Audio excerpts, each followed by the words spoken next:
My name is Jamal Thomas. This is the Jamal Thomas Morning Show.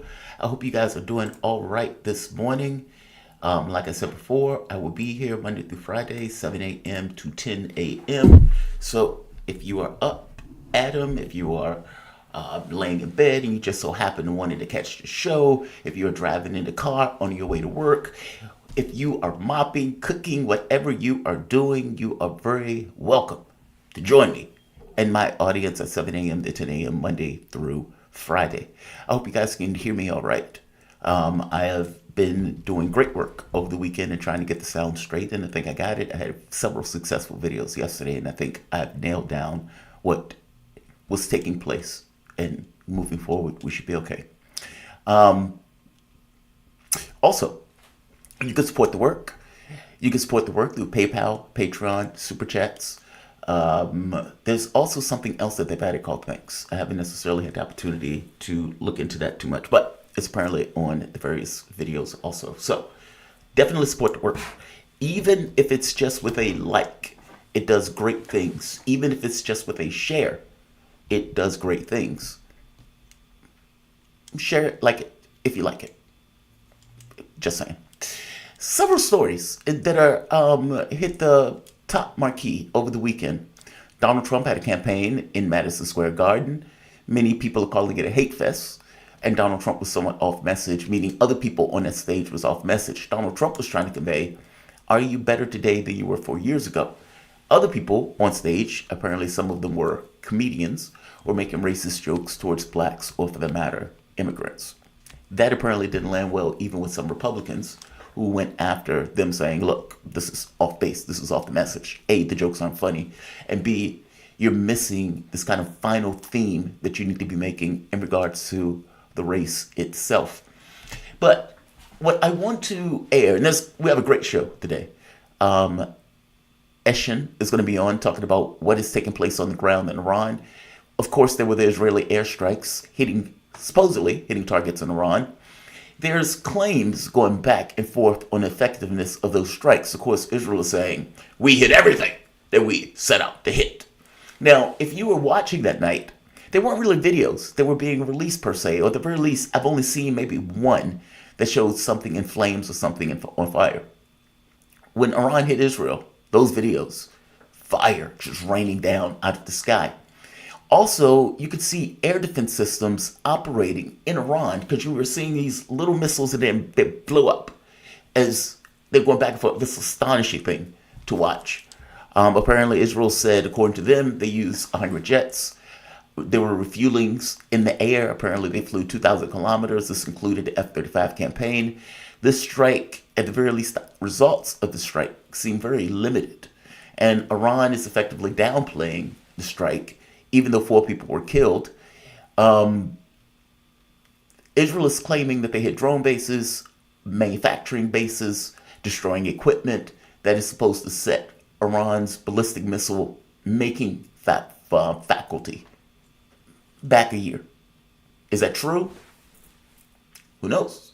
Iran is not necessarily attesting to that. They're only saying that they hit 4 people, that they did attack military bases, and I believe it was 1 base that they said was hit. They are reserving the right to respond. And the language on this is a little strange, which is why I'm super glad to have Ehsan come on. Oh, also, Morandi is supposed to be on tomorrow at 10 a.m. It's a little bit late, but fair enough. Is what it is. Happy when I get him. But the language that's coming out of Iran is a little strange because, A, they're downplaying it, saying our air defense worked exactly the way it was supposed to. We were able to hit you. We caused substantial damage. This is on some level deterrence because this is a humiliation for you. Now, of course, Israel is not accepting that. Israel is saying we hit our targets. What's true? It could be true that Iran is downplaying it, so they don't necessarily have to respond. As I keep pointing out, Iran is the one that did not want a war, meaning they've done everything in their power to avoid having to have this kind of exchange back and forth with Israel. When Hanea was hit, well, that was the last straw. When they murdered the people in the consulate in Syria, I mean the Iranian consulate, consulates are considered to be a territory of that particular country.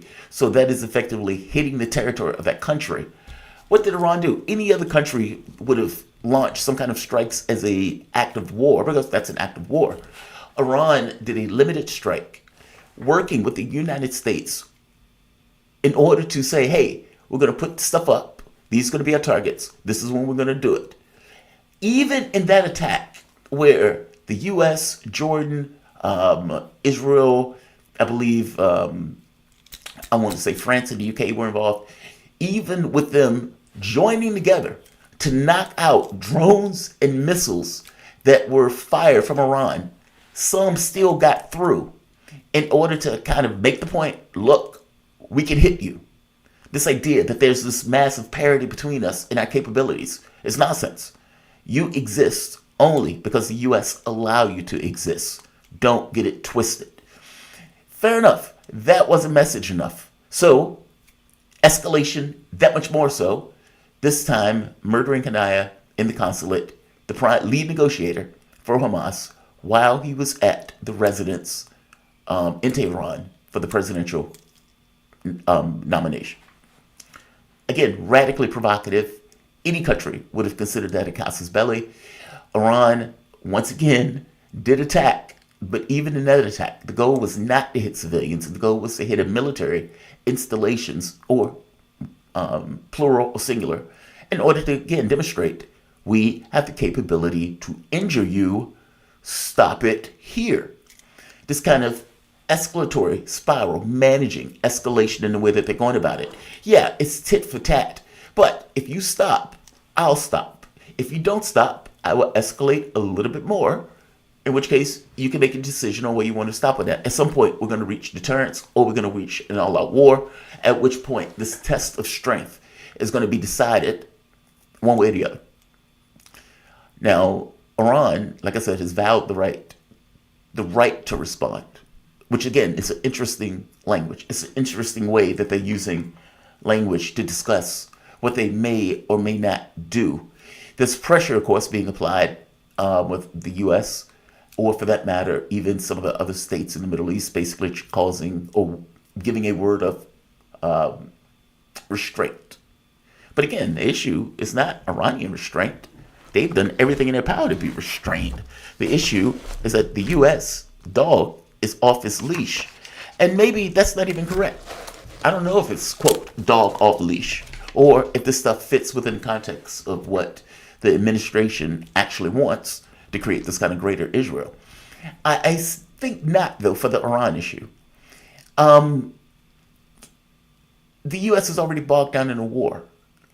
And the last thing that it would be beneficial for the U.S. is to get bogged down in a war in Iran. Now, that being said, there are many neocons out here, I consider Joe Biden being one of them, that doesn't fully appreciate the limitations of U.S. power.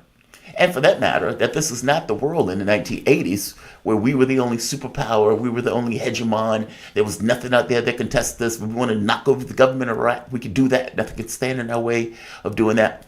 We were not able to knock over the government of Syria. There's that. We lost the Vietnam War. There's that.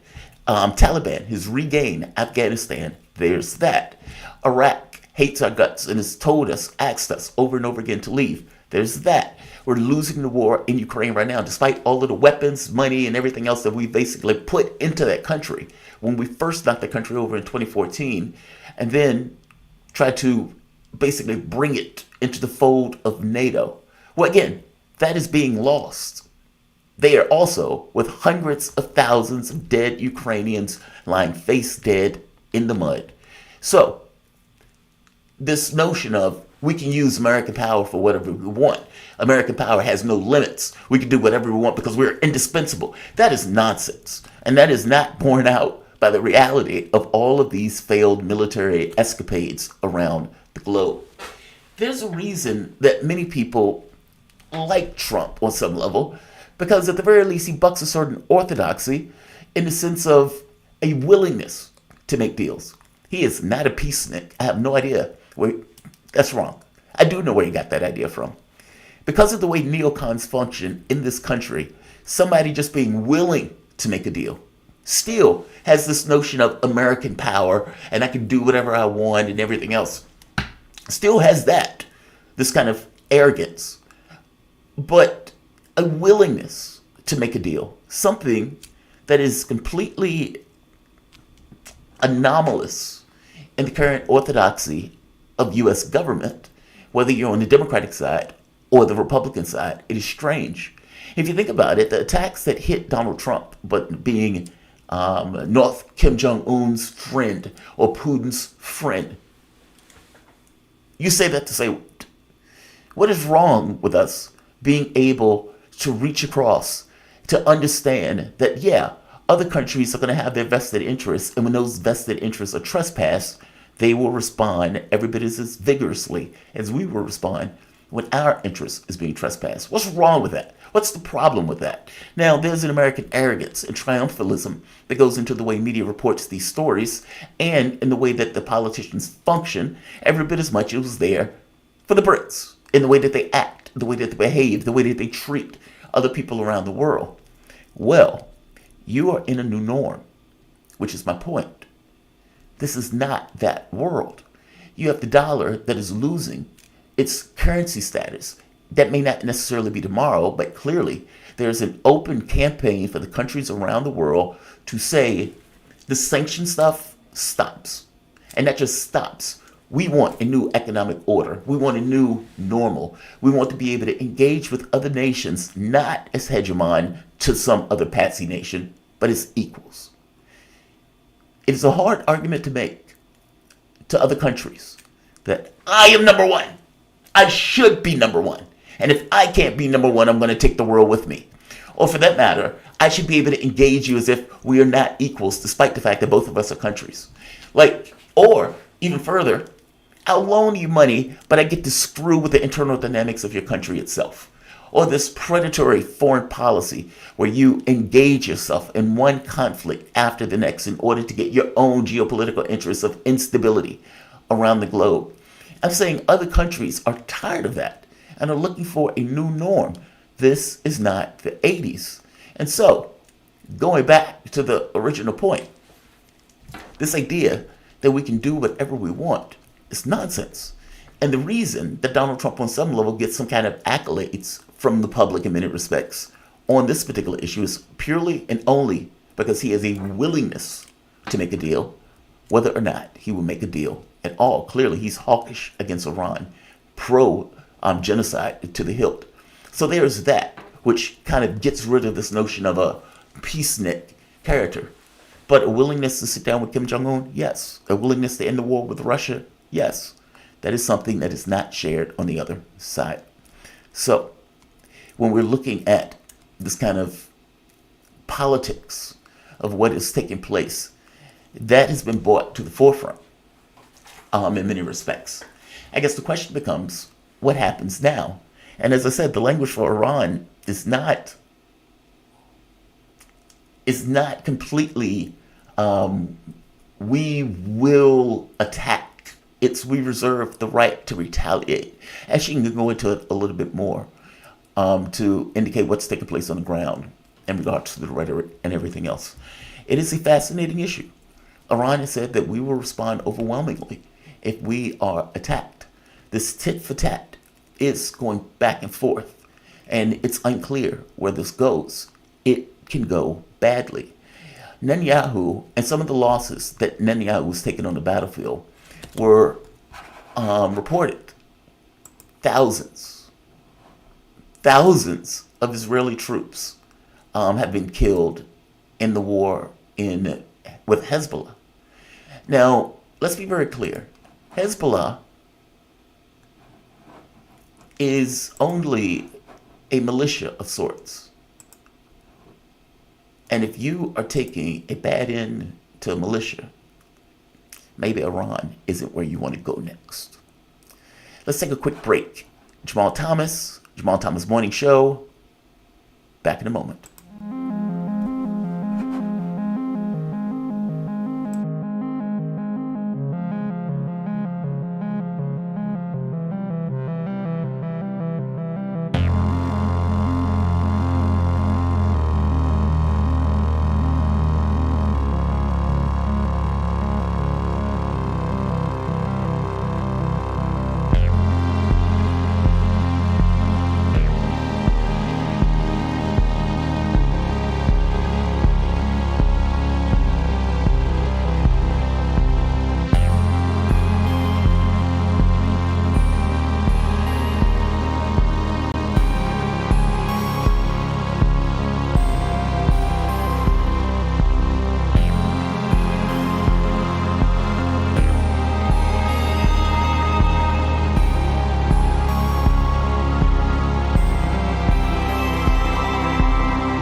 Welcome back. My name is Jamal Thomas. This is the Jamal Thomas Morning Show.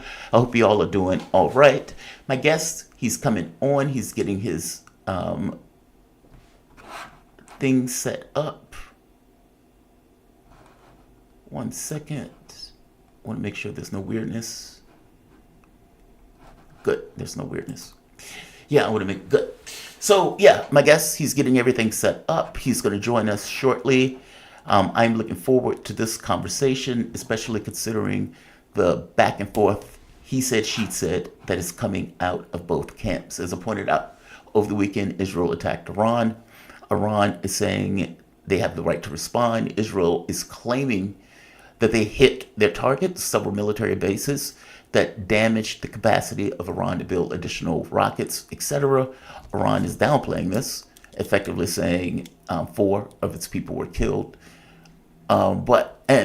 Yes, they were attacking bases. They said nothing about drone bases and this idea of weapons production. They have said nothing about that at all. So claims are going back and forth. Let's get an idea of what is more true in all of this. Let's bring in our guest. There we are. There you are. There you are. Ehsan Safarnejad. How you doing, man? You doing all right today? Yeah, thank you. I'm doing quite well.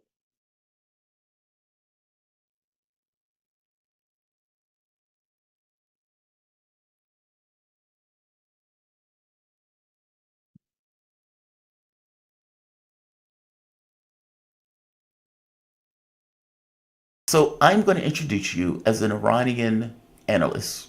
Is that fair? Okay, good. Well, I just want to I want to get it right. And I don't want to downplay your analytical capability, considering I've had you on before. And I feel like a fraud. I think that this is false advertisement. I mean, look, the reality of it is you are on the ground there. I am not. And you can give us, people in the West, a clear understanding of the thought, the conversation, what leadership is saying, what the papers are saying there. And you can do it in a way that we can't touch. Like, for example, do you really want the Washington Post being the last word in what is happening in Iran right now? It's kind of like that. That's exactly why I started doing this. I mean, no apologies. No offense to what you do. You're a serious journalist. The point is that I'm not, right? And I have like other things to do. I studied mathematics, linear algebra, probabilities, different thing, naive Bayes. I studied all of these things in order to. This is not my line of work. That's what I'm trying to say. I didn't study political science or anything like that. I will tell you this. I started in software, computer software. I was a software engineer for the 10 years. And somewhere along the way, I think it was when Sanders ran in 2016, I had this political awakening that was startling. I came to this realization that somewhere along the way, I started like getting heavy into this notion of news and history. And I started to realize that the story we were told as Americans wasn't true. That there was a spin on pretty much everything that we had learned. This notion that we were love and light, that we were this force for good in the world, that we were pushing for freedom and democracy around the world. That stuff was false. And truth is, honestly, kind of like in China, where many of those people are engineers, many of those people are in these kind of fields of study that requires an analytical mind. I got to be honest, I would prefer to deal with somebody who has an analytical mind that looks at this stuff as opposed to somebody who's just a political analyst that is pushing for one particular side, pushing the propaganda, or for that matter, that is so ideologically wedged to an issue that they can't see it clearly.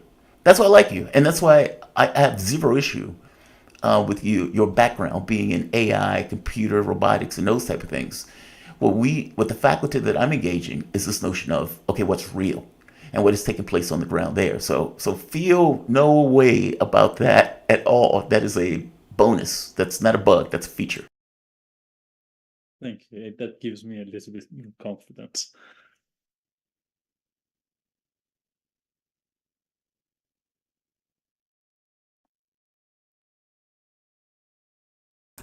So I want to get into what's taking place on the ground. Um, the reporting that came out here was that 100 airplanes flew.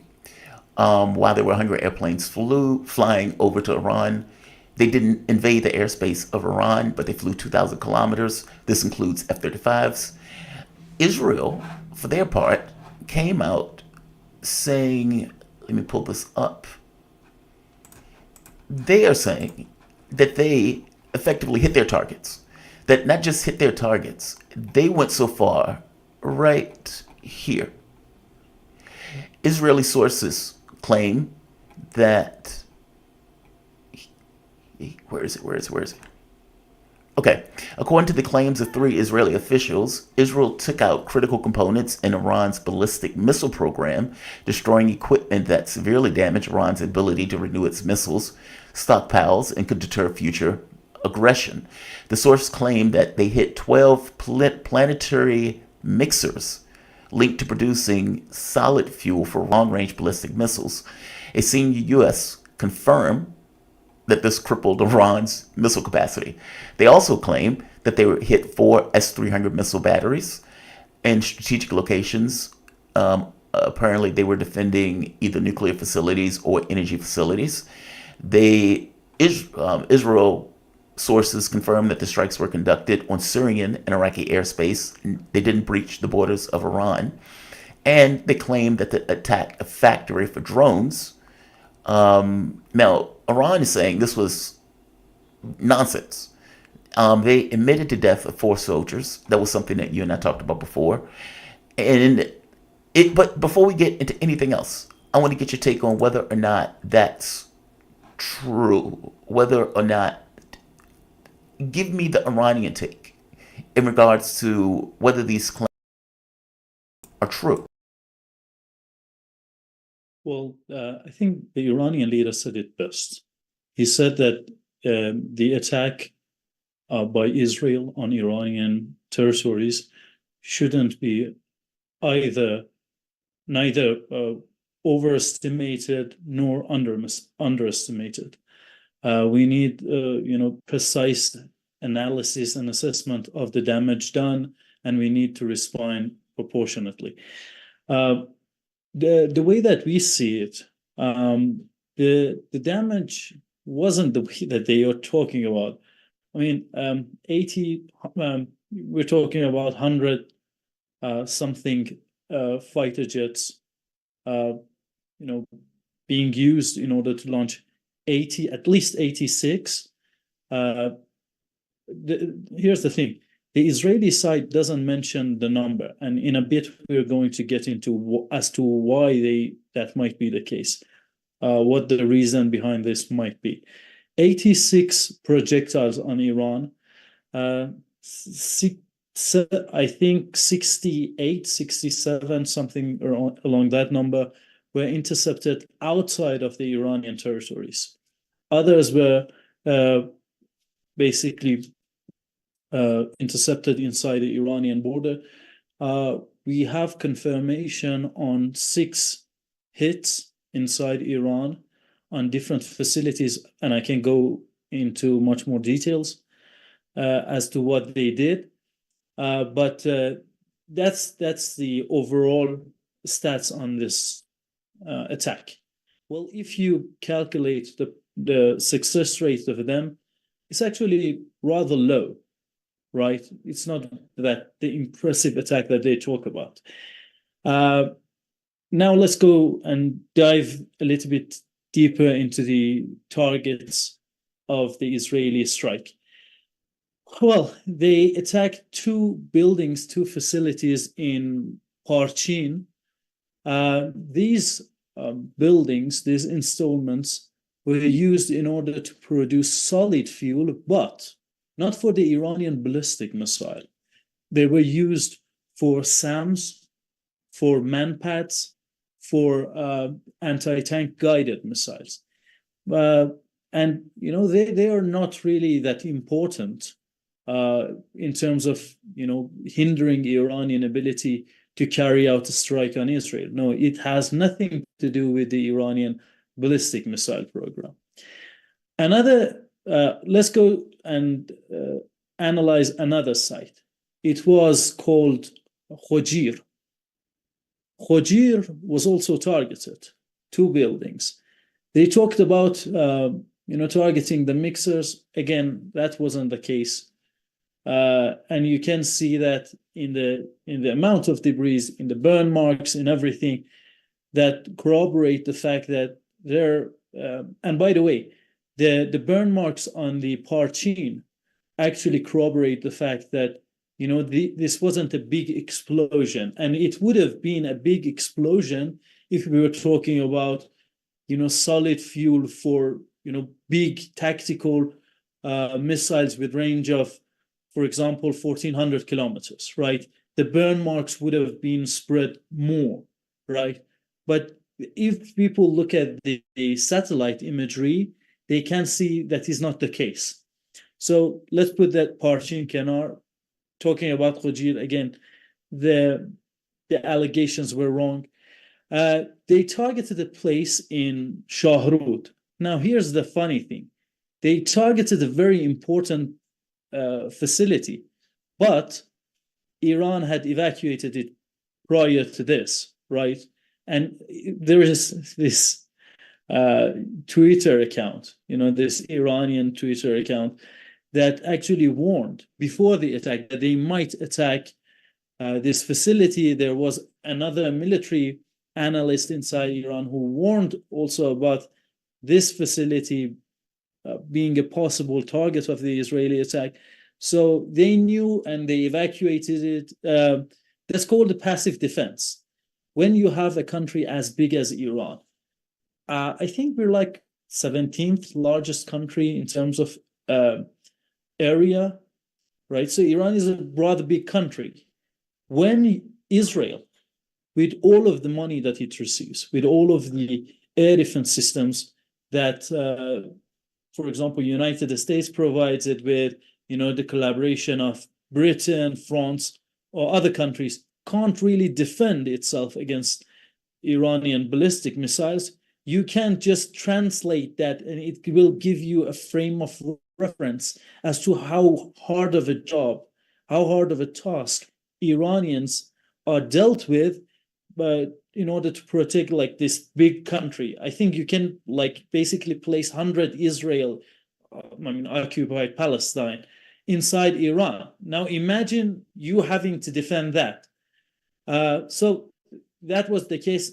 And in order to defend more important targets, they had to get creative, which means to use the passive defense model and evacuate some sites that weren't really necessary to defend. You know, they hit a building, well, good for them. Now, here's the thing. They targeted some radars based on the assessment. Some of them are already being repaired. Some of them need more maintenance. and more repairment, but they can be fixed. They're not beyond use. But yeah, they targeted some S-300s as well. And I think a single M2M Hawk air defense system, which is, if I remember correctly, it's an American air defense system. It's an old one. I think it was purchased during the time of Pahlavi, the dynasty that was overthrown before the Islamic Revolution in 1979.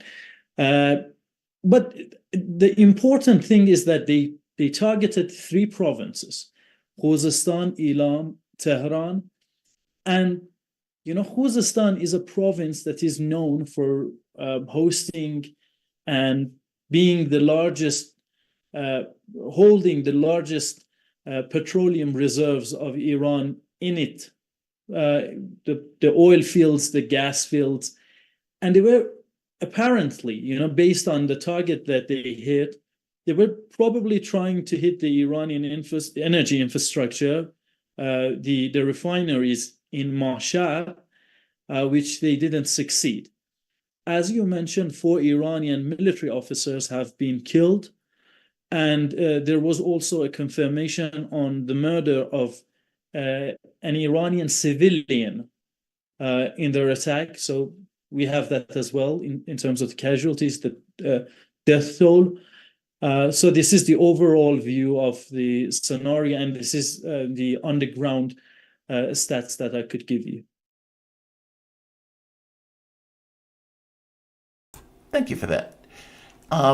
Okay, so that's a different take. So Israel is effectively chest stomping, and you can understand why, right? All things being equal, it's humiliating if you chest stomp for over a month saying we're going to hit them, it's going to be massive, it's going to be precise, etc., etc., and the best that you get are minor gains. And you're right, air defense is not magic, it's not perfect.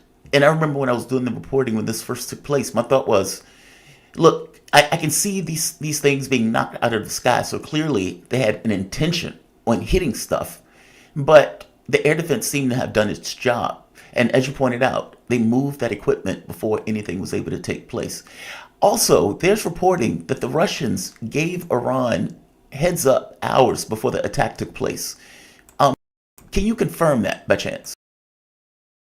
Well, I can't really confirm that but we know something. The Iranian foreign minister said that we received signs. This is the exact phrase that he used. We received signs of the Israeli attack, and we informed our colleague in the military, right? So somebody apparently sent some message, or there were some non-state actors that gave Iran that information. Wherever that information came from, it is undeniable that the Iranian foreign ministry received some sort of message from one side or another that an attack is about to happen. But I don't believe that it was, they gave Iran a very big window of opportunity in order to do anything, because if you have the knowledge of how the air defense systems work, you know that you can't really move them here or there, like in just like 5 or 6 hours, right? It doesn't make that much of a sense. Not that much of a sense, that much of a difference, right? So I mean, that wasn't really important. But since you brought up the topic of Russia, I think that it is noteworthy, and I bring this up not because I'm anti-Russia or something like that. It's crazy that I have to put this disclaimer as an Iranian for people not to attack me talking about my country's relation with another country. And it's even more funny, some of these guys being white guys from Brooklyn. I don't know why some Americans have become like this. They have tried to correct themselves, but they have seemingly overcorrected. Anyway, so right now, many countries have condemned the actions of Israel, the senseless attack on the Iranian territories on that night, 2 nights ago. The countries that didn't, surprisingly, not surprisingly, didn't condemn the action of Israel are the usual suspects, right? Britain, France, Germany, United States. No one really expected anything from these countries. But here's a name that might surprise some people. Russia also didn't condemn the attack of Israel on Iranian territories, right? And I think that maybe this is a piece of information that some people need to basically pay attention to when they are providing their analysis to different news outlets on different shows, and they talk about, oh yeah, Israel is going to target Iran, and then Iran, because they have very close ties with Russia will get involved, Russia will use nuke. I mean, the way that they talk about complex tapestry of the geopolitical relations is less complicated than the intricacies of teenage girls' relationship in high school. I mean, like saying that, Russians are going to do this.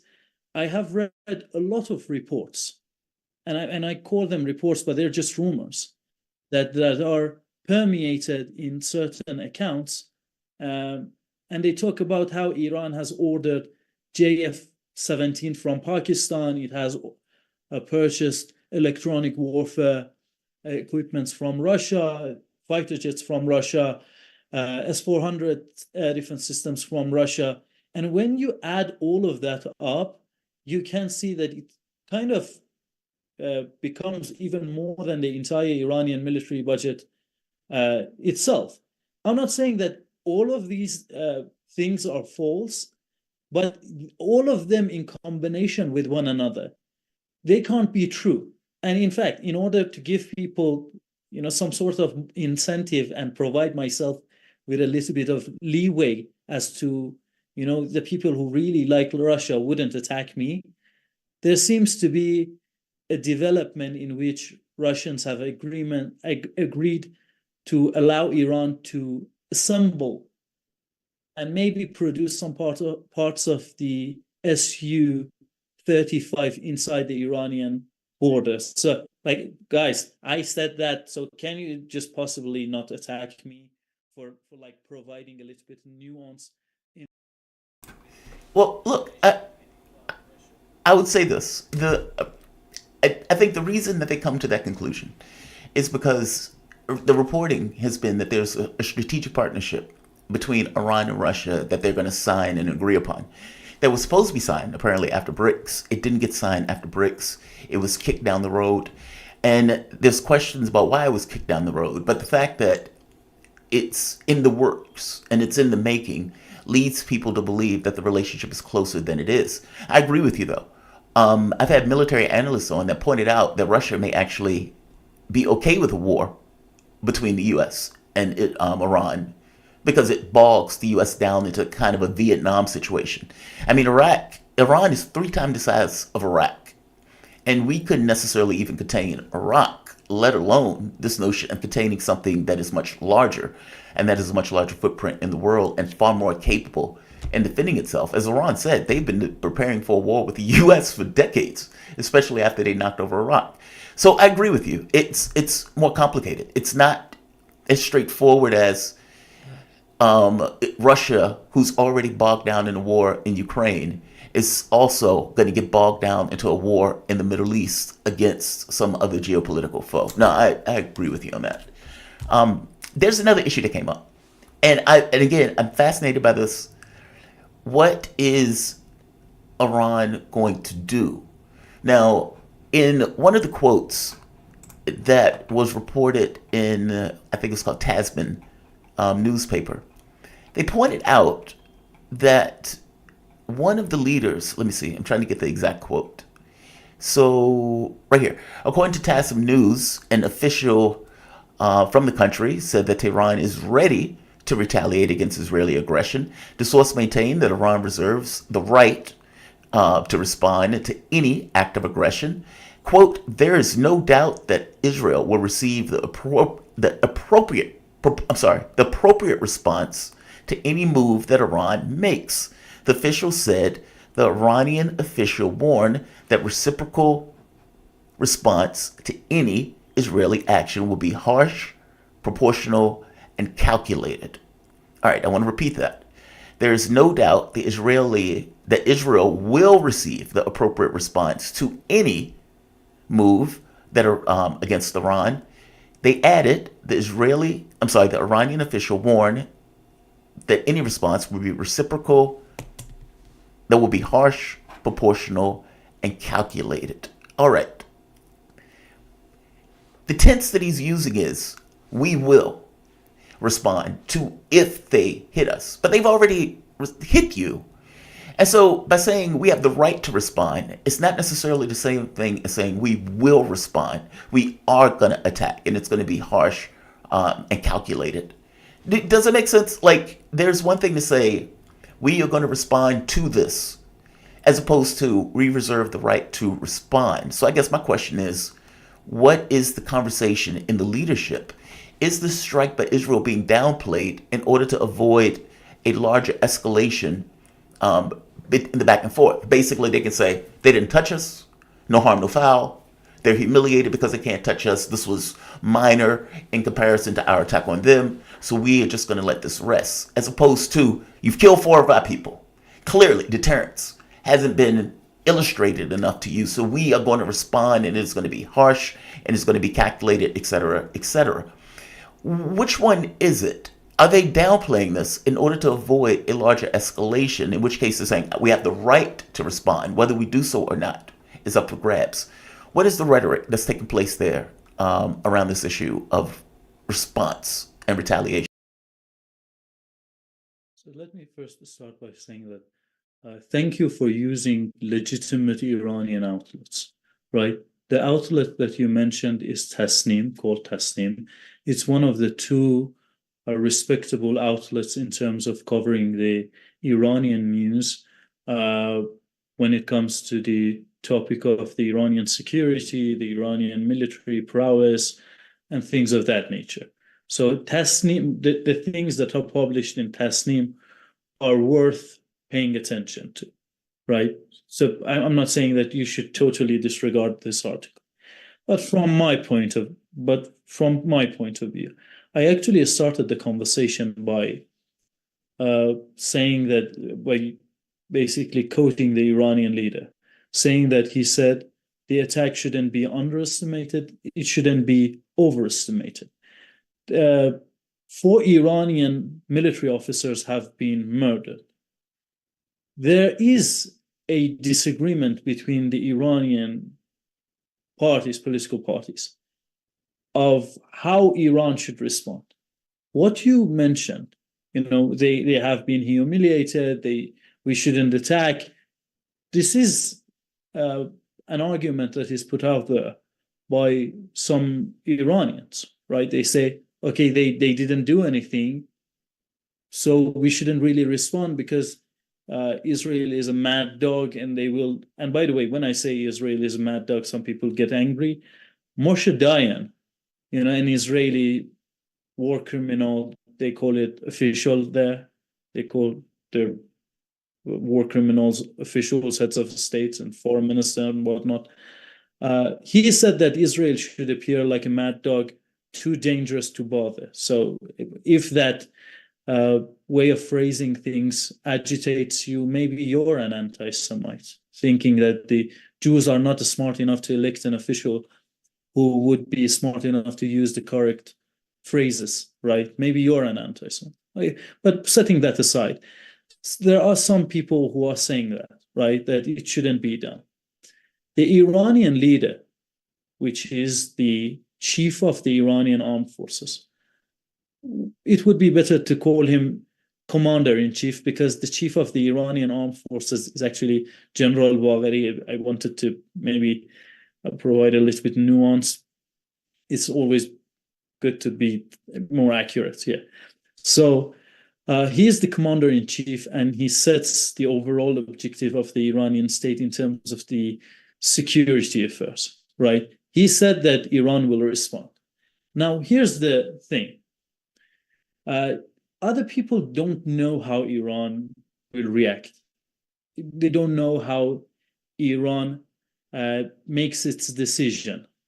Again, going back to the topic of the military analysts, I saw a military analyst that talked about how the Western way of talking about Russia is wrong because they completely ignore all these institutions that exist in Russia, and they are involved in the process of decision making. The National Security Council, the army, all these different councils, the Senate that Russia has, the parliament that it has, Duma.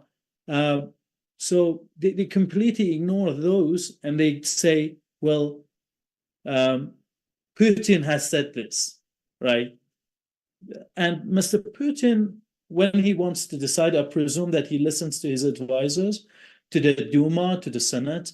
He listens to the military commanders, and they provide him with a range of choices, options, that he will then be the main person who will decide which option to exercise, right?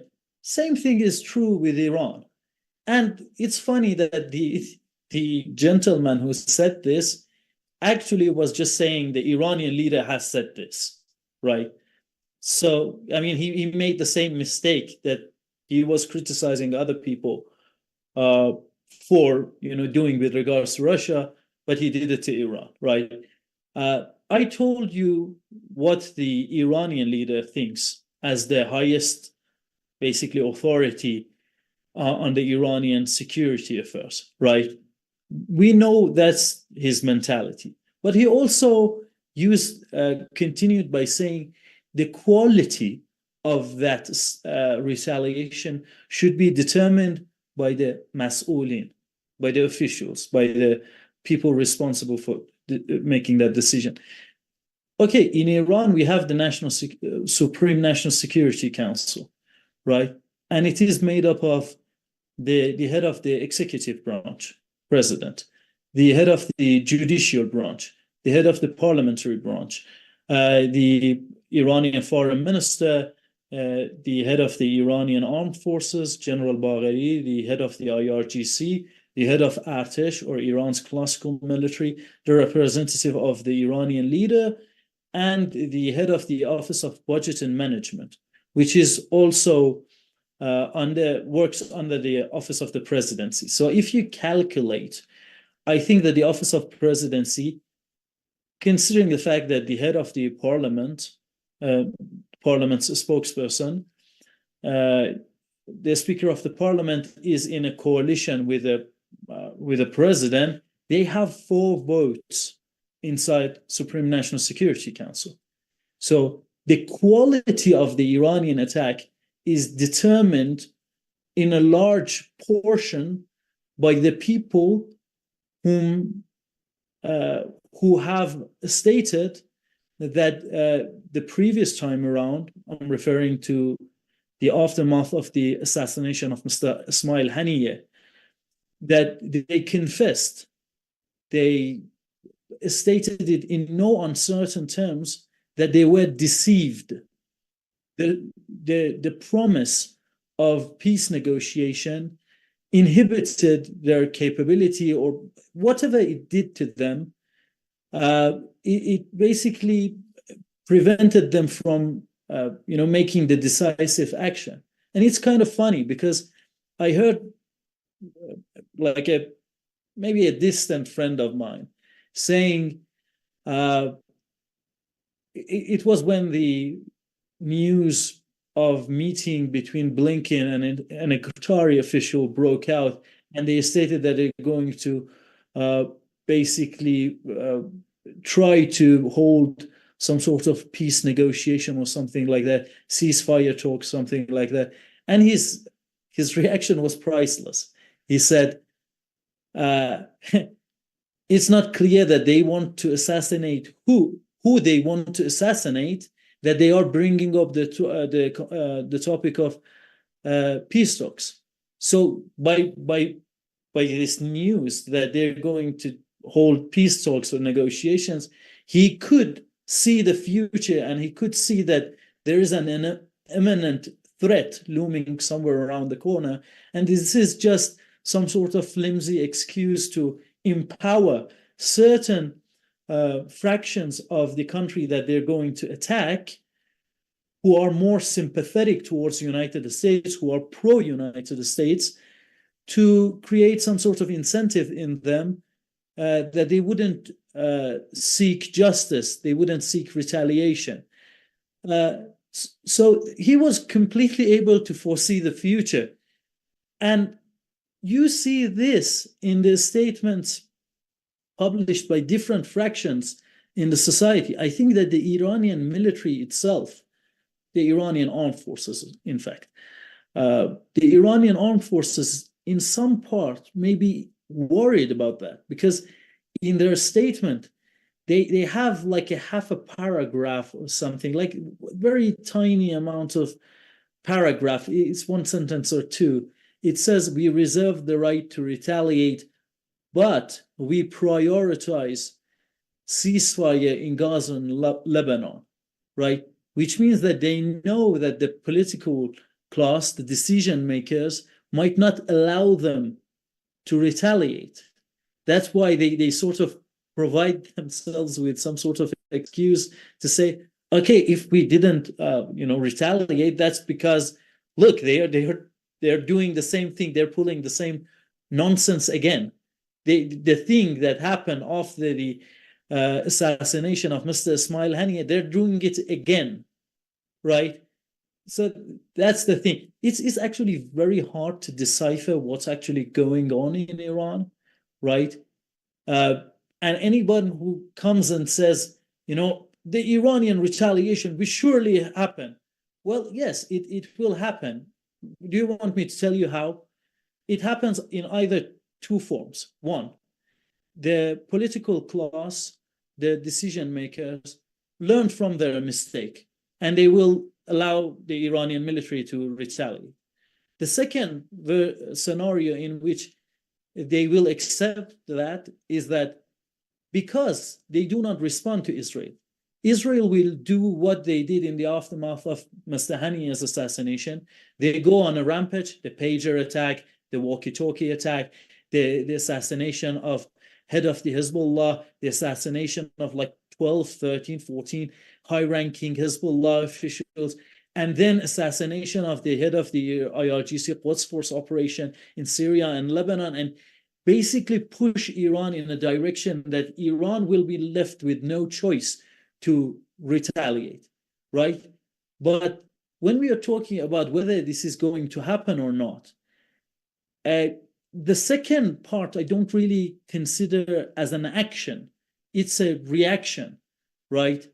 To something. This is also a reaction, but that's like a very, I apologize for using this term, but it would be a pathetic reaction, even if the operation would be grandiose and very strong. And I support the Iranian establishment. That's the thing. Now people are going around, calling me all kinds of names because I have lost faith in the political brass, not the military, the political brass, because I know how they think, because I know that deep down in their mind, despite what happened in Kazan, in BRICS, they don't have faith in BRICS. I know that their first choice is to negotiate with the United States and reach some sort of new deal.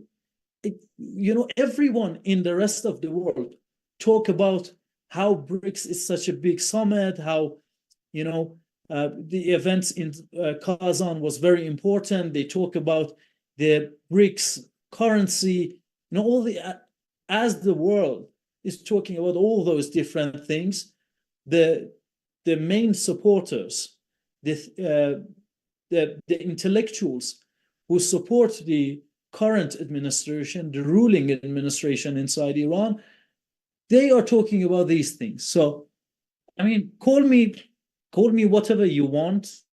Call me traitor, treason. Call this an act of treason. I call you an engineer. I call you an engineer. No, wait. No, look. Part of the reason I like talking to you Part of the reason I like talking to you is because you can give that sort of analysis, and I think the analysis is right. I remember when Pezeshkian came out and said, "I've been tricked, I've been hoodwinked. I thought they were going to come to a ceasefire, in which case we held our hand in regards to responding to Hanea's murder in Tehran." And I thought, wow, that is comically naive for somebody to get to the leadership in Iran like that. For somebody to end up being president, why are you that naive? I can go from deal after deal after deal that the U.S. either blew off, didn't care about. Joe Biden has shown no propensity at all in the course of this last year to rein in Netanyahu at all. Even when he would strongly insist that something wouldn't happen, it would still happen. And so the idea that Pezeshkian listens to the word of the U.S., or for that matter, France, that is, astonishing. By the same token, from my point of view, Iran is not interested in a war. And over and over again, they've shown they're not interested in a war. Either they stayed their hand, either they did this kind of display, theatrical display to show skill and capability. And even in the last one, somebody had to be killed in Tehran for them to actually do a military strike. So if given the opportunity to come to some kind of deal to avoid a war, they may just do that. So that's what I'm saying. I think your analysis is right. Once you know what their intention is, we want to do business. We don't want to fight. We don't want to do this war stuff. We could be dragged into a war, but it's not something that we want. You could very well be right that the leadership says, okay, if we can get a ceasefire, we'll be willing to just let this stop and just go with the idea that we weren't touched. This was a minor hit. We showed deterrence, et cetera, meaning that could be part of the reason why it's being downplayed to such a degree that it is. From my point of view, Israel has murdered Iranians. They have attacked home soil, and they have shown no propensity to stop. And right now, they're going on a rampage, killing Muslims left and right as seemingly their objective, basically destroying all infrastructure, destroying all of this stuff with this notion of creating a greater Israel. Iran, in that case, especially if they're picking off resistance groups, we're going to get rid of Hamas, we're going to get rid of Hezbollah, and then we're going to turn our attention to Iran. I think Iran needs to pay attention to that. Whether they should strike, how it should strike, I'm not going to add into that. I don't live there. But I think your analysis is right, that all things being equal, the leadership may be more interested in doing business as opposed to getting involved into a war. Ehsan, I have to let you go because we're getting to the end of the hour. And I want to thank you for this. I know you don't like to call yourself a geopolitical analyst, but I would think that the audience does not buy that. And I would also argue that, look, somebody who's political can take whatever point of view they want, and they can argue that point of view. It's not coming from an honest and genuine place often, especially when it's coming from an ideological position. Engineers are different. We need reality.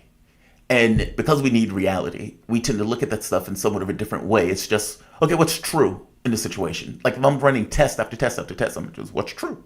So, dude, thank you for this. I really appreciate it. Ehsan Safarnejad, Iranian analyst. I go with that.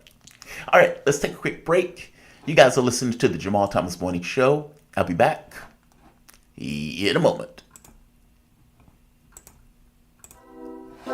Thanks, man. I really appreciate this. You have a good one. Bye-bye. Oh, and by the way, we're going to have to get together on AI stuff.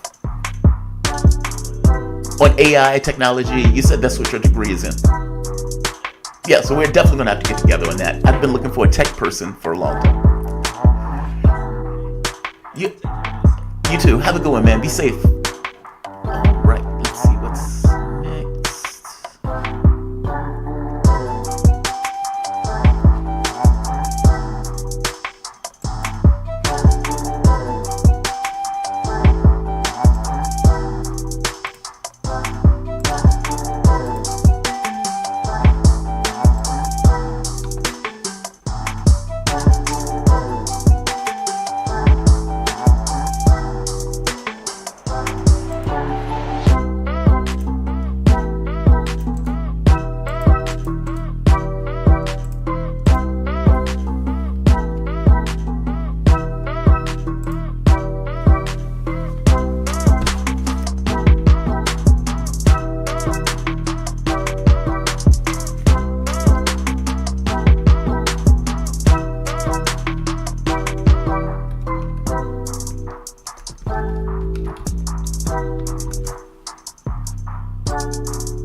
Welcome to the Jamal Thomas Morning Show. My name is Jamal Thomas. I hope you guys are doing all right today. Look, if you enjoy the content, you can give it a like, you can share it. If you really enjoy it, you can give super chats. You can give, there's something else called thanks that's associated with it. You can help through PayPal, Patreon. All of those things are great. Super chats will be read at the end of the hour. I'm going to try to make a concerted effort to do just that by ending it a little bit early in order to read those. If not at the end of the hour, at the end of the show. Either way. So, if you give, they will be read. If it's something, especially if it's something that is pertinent, well, I can't say especially if it's something that's pertinent to the show. If you give, they will be read. They'll be racist, they'll be sexist, they'll be bigoted. Short of that, I'll read it. Look, anything helps keep this content going, and I appreciate all of it. I do shows here Monday through Friday from 7 a.m. to 10 a.m. I also pop in every now and then in order to do shows. There is the member thing that YouTube has at their disposal. I kind of would like my content to be open to some of everyone. I don't know how many members would even join for something like that. But all things being equal, I like my content to be open, so I don't necessarily want to go that route. I don't know. We'll see. It may be an option, especially if it's something specific like, I don't know, playing chess or something. But either way, it's a show in progress. This is going to be the best damn morning show there is. Listen Monday through Friday, 7 a.m. to 10 a.m., whether you're at home, whether you're on your way to work, whether you're cooking, cleaning, whatever you're doing. You can even be having sex in the background, getting it in while listening to this voice in your ear, turned on by politics. I mean, come on. You have some people who are turned on by stepping on cockroaches. Why can't somebody be turned on by the sound of my voice talking about politics? Stranger things have occurred. Stranger things have occurred. So one of the interesting stories that has come out of this particular election has been this notion of billionaires no longer being content with being relegated behind the shadows. In the old days, you would have a politician. The politician would be the front man. That politician would go out there and they would say certain things to you. And there was almost a negotiation that is being made between the rich and their politicians who money is put into their pockets, and the public who the politician has to go to and to explain this is why I should get elected. Whereas the politician also has to go to the rich person and explain this is why you should support my policy. So you had two things taking place. The politician being the middleman between those two things. Now, if the politician is looking out for the best interest of the public, let's say have any personality or a point of view, something like Sanders, medical care, Social Security expansion, anyone who works should be able to eat and have a house. People in general should be able to eat and have a house. Healthcare should be free. Education should be free. After all, if we want a prosperous, educated society, then those things should be available to the public to get those things. If you are putting a hedge, let's say $50,000 between a person and their education, you will by definition get less people educated. That is the argument for taxes in general, right? If we put a tax on tobacco, we make it less likely for people to buy tobacco as opposed to vociferously advocating for it, or for that matter, being neutral towards it. I'm saying that the same thing would apply to anything. If you put a $50,000 hurdle in between a person who wants to get educated and that education, you are going to get less people educated, especially in a day and age where we have a world economy. It depends on the politician, right? Sanders would push for those type of things, whereas somebody like an Obama would say, I can do Obamacare, I can do it piecemeal. I don't want to anger the drug companies or anger the medical industry, so I'm only going to go but so far. And you may get somebody like Joe Biden, who's just as bad. I guess my point is, it used to be this thing where the politician was the front man. And you knew that there were people with hooks in him, putting money in his pocket, putting dollars down his G-string as he danced for dollars at campaign rallies, campaign events, and in closed doors, smoke-filled rooms. We knew it. It was understood that this conversation between the two were taking place. This political race, in this day and age, the billionaires are no longer content with being behind the scenes. So you get Miriam Adelson, who gives Trump $100 million, goes on stage, Trump gives her an award, and says, this award that I am giving you is better than the award given to soldiers. I think it was like Medal of Honor or something like that, which is utter nonsense. That woman giving you $100 million to annihilate the West Bank on behalf of Israel and to annex it is not the same thing to any degree as somebody who is dying or get injured, protecting, defending, or waging war for this country. There's no comparison between those two things. My point is, or Elon Musk, who's given apparently $75 billion, or Bill Gates, who apparently got involved to the tune of $50 million. These are billionaires that have outed themselves in regards to coming from the closet. Elon Musk has gotten so close to Trump, he is on campaign stage doing the campaign events. Miriam Adelson, again, coming out of the shadows to do events. It's not just limited to campaign donations, though. It is also in regards to media. Meaning, you got a situation now where politicians, or let's say billionaires, have started to exert influence.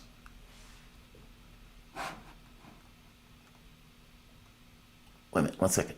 Has started to exert influence on media. This was done by the Washington Post, where Jeff Bezos refused to allow them to give a presidential nomination. And this was also done in the context of LA Times, who also refused to give a nomination. They had different reasons for it. And I want to air those reasons.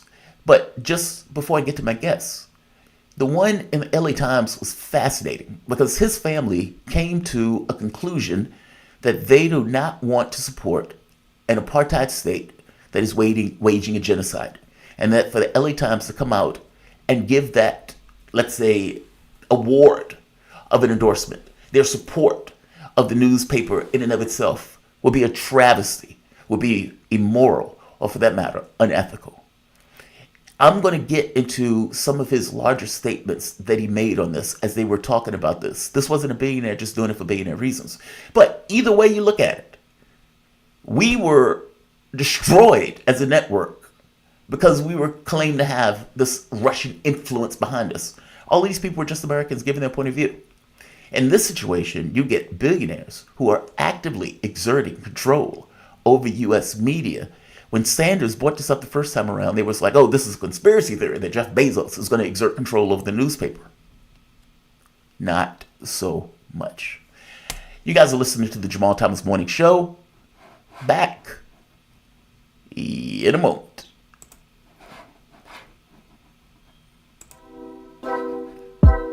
Let's see. All right. That means I need to do this. Wilmer, thank you for joining me, man. How you doing today? Did they? Did they? All right, I'm going to bring you in, and I'm going to announce you. Give me one moment.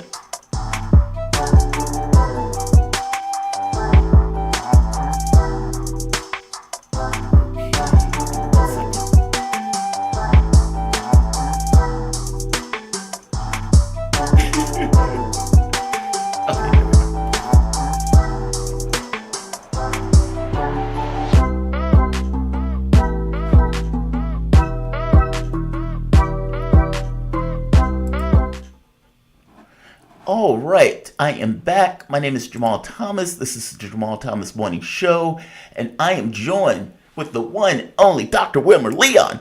Dr. Wilmer Leon is a political scientist, nationally syndicated columnist, and host, or former host, of the Critical Hour on our network that was destroyed. Dr. Leon, man, thank you for joining me. How you doing this morning? Man, I'm doing great. And yourself? I'm making it. I'm here. I'm alive. And I got you here. So the world is great from my point of view. So I wanted to get into, in fact, I'm going to start at something very basic and straightforward. I'm going to show this polling, and I'm going to show it to the audience. Let me see if I can share it with you, but I'll just read it to you. So, in politics poll, this is okay. I'm going to skip that one. I'm going to go to this one. So, national poll on CNN: Harris 47, Trump 47, Oliver 2%, Stein 1%. All right, let's keep going. Emerson polling: Pennsylvania +2 for Trump, Wisconsin +1 for Trump, North Carolina +2 for Trump. You can go down the list for that. Then, when you look at Real Clear Politics, if you pull it up, there is a graph that shows the tenor of the election. And what you see is that down in, let's say, September 2nd, Trump 46.2, Harris 48.1. And then you see Donald Trump with a steady increase to the point where he is up 0.1. Now, that doesn't seem like much, but for a race that hasn't necessarily moved all that much, is pretty significant. And it's also said, and I think you can correct me on this, for a Democrat to win, they typically have to be 5 points up nationwide. And because, you can get a Hillary Clinton type thing where she takes like 4 million votes from California over the overage, but she still loses the race. I went back to look at Hillary Clinton's race. At the same time, in the race against Clinton, we're in October 28th. Clinton was up 4.6 points over Donald Trump in that race. I guess my basic question, more than anything else that I'm super curious about, and I'm super curious to get your take on, what happened? How did Kamala Harris slide like this? And there's reports out in Axios that Democratic insiders are thinking that Harris is going to lose, that they're freaked out about it. Some of the early voting that is coming in, especially in places like Arizona, they don't seem to be doing all that well. And then Harris, I think they call it apocalyptic or something, a tsunami. I think they call it a tsunami. Give me your take. What happened? Why do you think, what is your thesis of the case of how Trump, who's been completely incoherent, has run a horrible campaign? Nothing has fundamentally happened in the race, and yet you see Harris' numbers diminishing. What's going on? How do you explain? Well, I don't have any empirical data to answer your question, so this is just my opinion. I think there are a couple of factors here. One is that Vice President Harris is now being seen as she is, which is flat. She's not an inspiring personality. She's not Michelle Obama. She's not even Bill Clinton.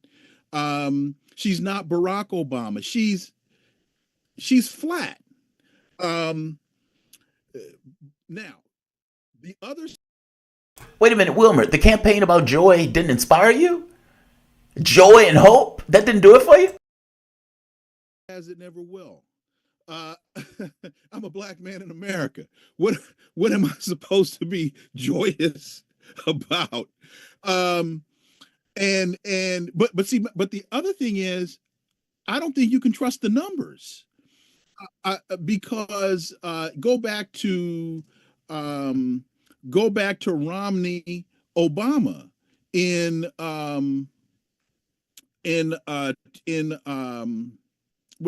what year, in 2012, and everybody just knew until the final votes were tallied that Romney was going to beat Obama by 7 to 9 points. And I don't think Mitt Romney ever became president. So, so you take those numbers and you add to it the way that I think some of the polling has been readjusted. You now have more conservative / Republican polling entities that are, I think, injecting bad numbers into the data. So it's really, and it's hard to determine. I can't give you a definitive answer. And also what I think we have found over the last, I think, 2 cycles is that the polling data has been 5 to 7 points off. So I wish I could give you an empirically supportable, definitive answer, but I can't. Okay, that's fair. No, that's fair. I would say, though, that I may not know the number, meaning I agree with you that the polling is subjective in many respects. I like Nate Silver because Nate Silver tends. Worse than subjective. I think the polling is bad. No, I think. But see, for me, subjective polling is bad polling to me. So I agree with you. I guess. Looking at, to me, subjective means honest but subjective. I'm saying it is, in some regards, and I underscore some, it's intentionally misleading. I agree with you.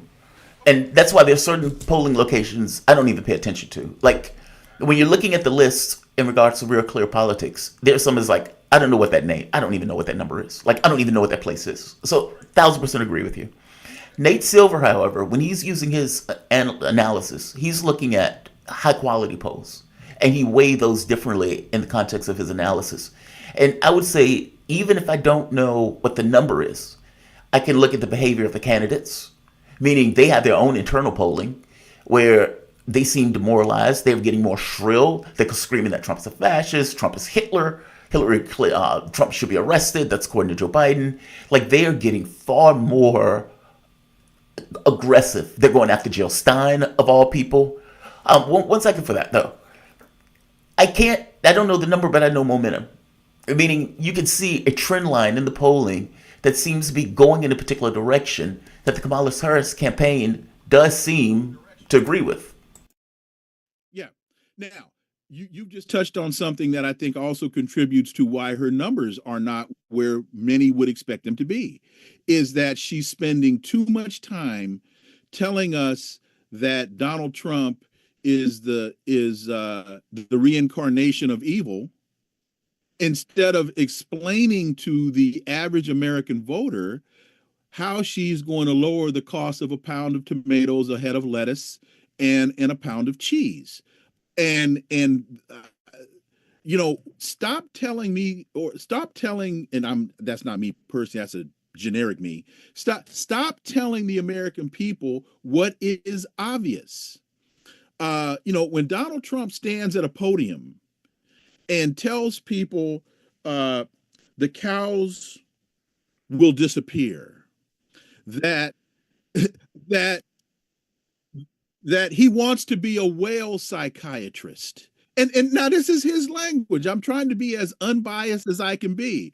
When he asked the question, well, if you're in an electric boat and the motor gets wet, will you get electrocuted? And then if you jump into the ocean, will you be eaten by a shark?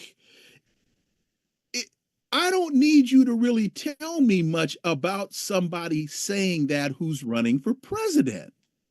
He's telling me that himself. Tell me how you're going to lower the price of a pound of tomatoes. That's what I want to know. 1000% agree with you. 1000% agree with you. Because that's my thesis of the case on some level too. I mean, mine go in two parts. That A, you have the situation where when Kamala Harris is asked, how are you going to be different than Joe Biden? Or would you have done anything different than Joe Biden? And her response is basically no. And to make it worse, she would say, I was in the room with him when he made the important decisions, and no, I wouldn't do anything different. Then to compound that with, I am a new way forward. Okay, that's somewhat contradictory. You're a new way forward, but you wouldn't necessarily do anything different, and you can't necessarily articulate anything different than you would have done. And this is when polling comes. When you were running in 2020, you were very clear in saying, I am not here for substantive change. When she, I think it was the first debate. I think it was right before the sister from Hawaii Tulsi Gabbard blasted her, she was very clear, I'm not here for substantive change. So if you're not here for substantive change and you're not differentiating yourself from the Biden administration, how are you the new way forward? And if you're the new way forward, you're the new way forward to where? See, now, because that's the other thing. You're the new way forward to where? You haven't explained it to me. Agreed. She hasn't articulated. 1,000% agree with you, man. I make this case that many campaigns, especially campaigns that win, have a thematic reason for their being. So you would get Sanders saying, I want healthcare, education. I know he lost, but healthcare, education, etc. Obama would say, I want to do something about healthcare. That's the thing that I want to do. Trump, as odd, as incoherent, as batshit crazy as he is with the things that he says, and as I pointed out before, I think he's one of the dumbest people alive. And to make it even worse, this notion of trying not accepting the election results is a deal breaker. I don't know how anybody could vote for anybody when they are basically trying to overthrow the U.S. government. So 1,000% agree with you. But she hasn't articulated what she wants, why she wants that office, short of I'm a replacement for Joe Biden and I'm continuity from Joe Biden, despite the fact that I'm a new way forward. It's weird. He's not the dumbest person alive because there were 75 million people that voted for him in 2020. So there are 75 million people that are dumber than him because they voted for him. I so disagree with that. I so disagree with that. You said he was, wait a minute, you said he was one of the dumbest people alive. And he convinced 75 million people to vote for him. They got to be dumber than him. People vote for different reasons. People vote for different reasons. Like, for example, a person could say, I ran into a woman in right here in D.C., and she was in the shop. She was buying something. I forget what she was buying, but she effectively said, I'm sick of Democrats. I'm sick of the way they take advantage of blacks, and for the most part, I don't like what they're doing in regards to that genocide in Gaza. She was very honest about it. She said, I'm on the fence. I don't know what I'm going to do. You may have other people when Trump is out there saying, then vote for Cornel West. But you can't, we don't even need, you and I are not going to agree on this one. So, but I understand your point. People vote for different reasons. I agree with you 1,000%. But if after your analysis, you wind up telling me you're going to vote for a guy that wants to know if an electric motor in a boat will electrocute the ocean and whether you can be eaten by sharks if you jump off the boat and the cows are going to die. If that's your solution, you're dumber than him. But let's move on because we're not going to. Look, I would say that getting votes is a responsibility and the job of the Democratic Party. And if they are losing to a guy that doesn't know that, he's not going to get electrocuted by sitting in a water boat or that all the cows are going to die, that is it bespeaks of something. It bespeaks of Kamala Harris not being able to articulate a clear, convincing message as to why that woman in the grocery store or whatever store it was should vote for her. This is one of the biggest problems that I've had with her campaign is that I don't need to tell you she's a member of the Divine Nine. I'm a member of the Divine Nine. I'm an alpha. I don't need you to tell me that she graduated from Howard. I graduated from Howard twice. I don't need you to tell me she can do the electric slide. I don't dance very well, so I'm not going to make, and my wife will tell you that, I'm not going to make that claim. What are you going, all of that is irrelevant. Don't tell me because I'm a black man and she's a black woman that it's my obligation to vote for her. It might be my obligation to take her to dinner. It might be my obligation to try and get her to be my girlfriend. It might be my obligation to pick her up on the corner if she's standing in the rain in the middle of a storm. But that has nothing to do with her being president. What is she going to do? That don't feed the bulldog. What is she gonna do? And that's what I have still yet to hear. So in the New Yorker, there's this article, and just to piggyback on that, there's an article, and one of the guys says something to the effect of, "I'm a lobbyist. I've given tens of thousands of dollars to back Kamala Harris, and speaking with all of these members of Congress and everything else, none of us have any idea on what she believes or what she's going to do." And I agree with you. I think that's one of the main cruxes of the issue, because there's not going to be an autopsy. It's not like the Democratic Party is going to lose, if they lose, and say, well, 50 million people didn't vote, but the issue is that blacks weren't insufficiently loyal, that Jill Stein was in the race, that the Russians got involved, et cetera, meaning it is the only political party that comes up with one excuse after the next, as opposed to doing some kind of autopsy as to how on earth can we lose to a guy that has, 90 different indictments, that wouldn't accept the results of the last election, that is not the most competent person in the world. Meaning he may have good political instincts in regards to crowd surfing, and he may have an opening or willingness to make deals with leaders and everything else. But Donald Trump is not. Like, put it this way. No, go for it.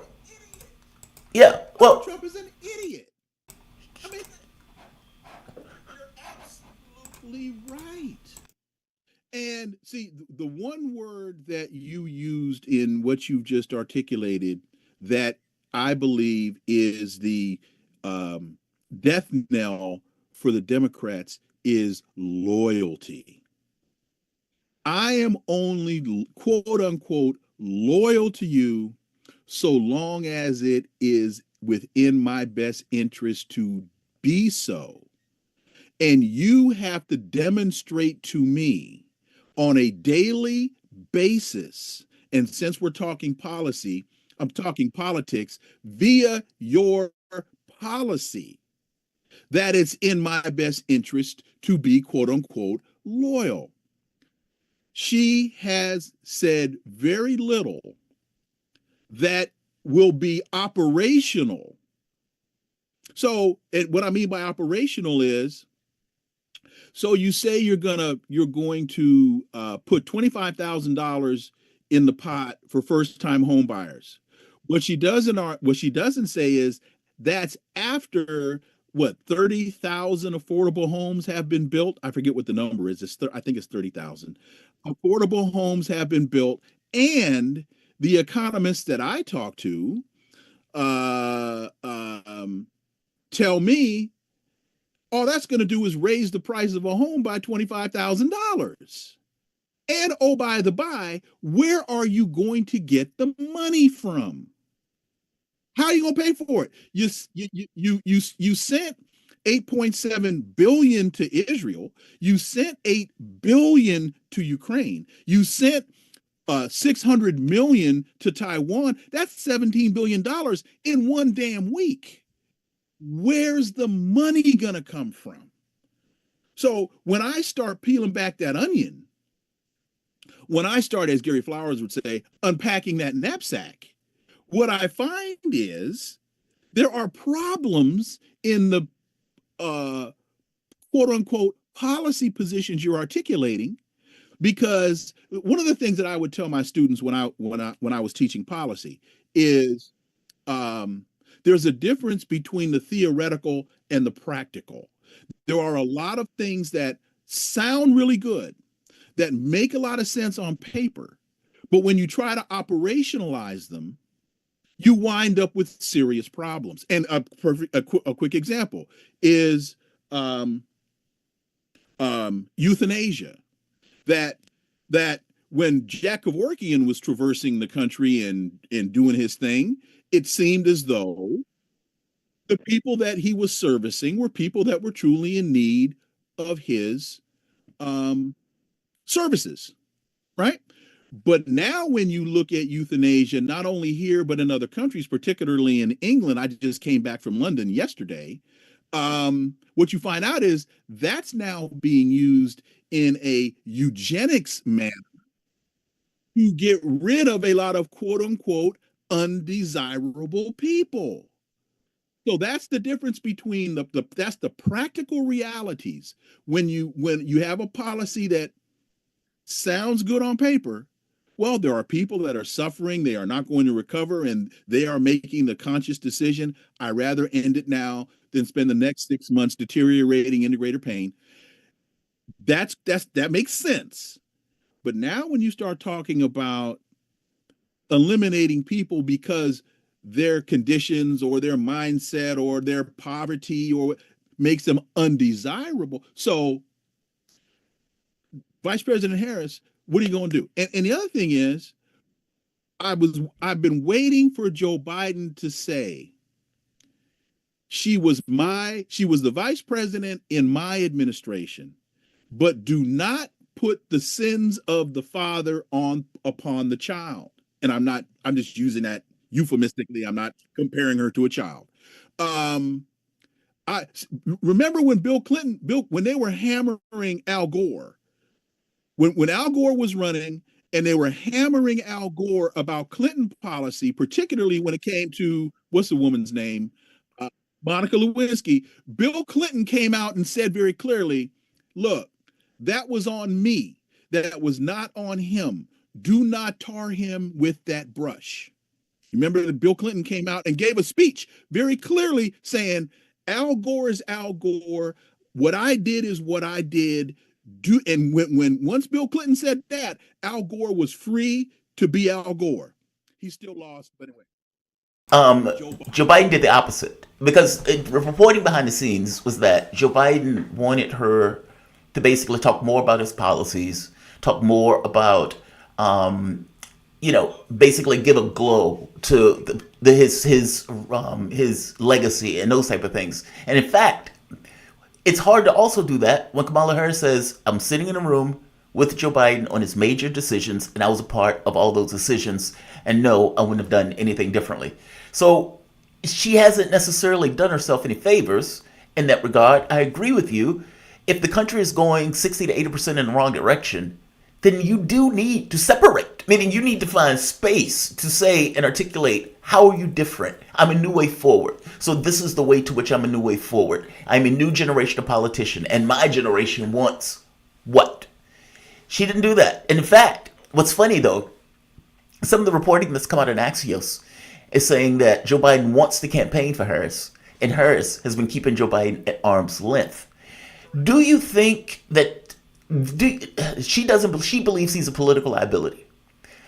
And Joe Biden's thought is, I can help you with the white working class, especially men, the organization that you're losing. Who do you think is right in this, Harris or Joe Biden? Right now, and today is the 28th of October, so this conversation is only good through the end of the day because anything, but in all seriousness, because tomorrow, the whole, the cows could disappear. So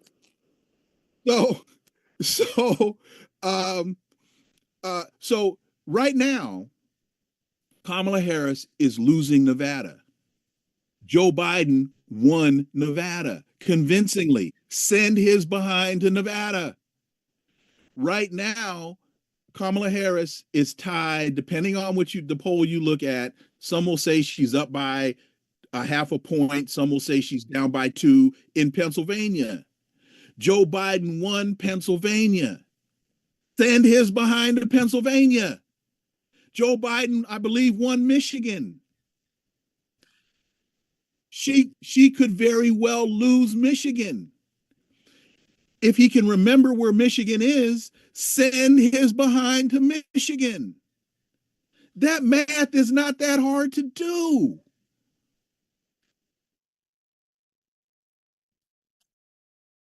But if indeed we're right, and that the country believes we're on the wrong direction, is Joe Biden a reminder of what that direction was? Meaning, is he a palpable?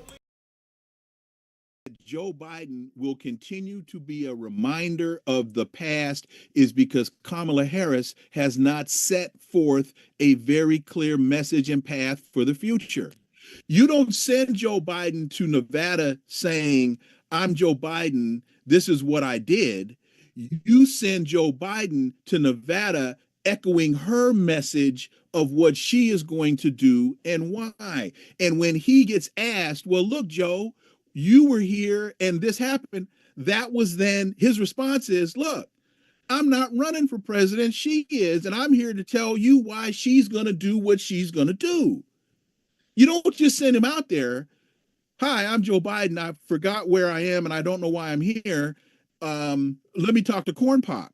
That's not why you're sending him out there. You're sending him out there because he won the damn state. I'm curious on something else. Whoa, wait a minute. One second. I'm sorry. Oh, bad transition. I'm sorry. I'll edit that out. I'm curious on something else. This notion of these attacks on third parties, Kamala, they seem to fully appreciate that there's going to be a lot of people that consider what is taking place abroad as a genocide. I'm being one of them, frankly. And that those people in Gaza, that's taking place in Gaza. And from their point of view, they look at this and say, okay, well, it's a red line.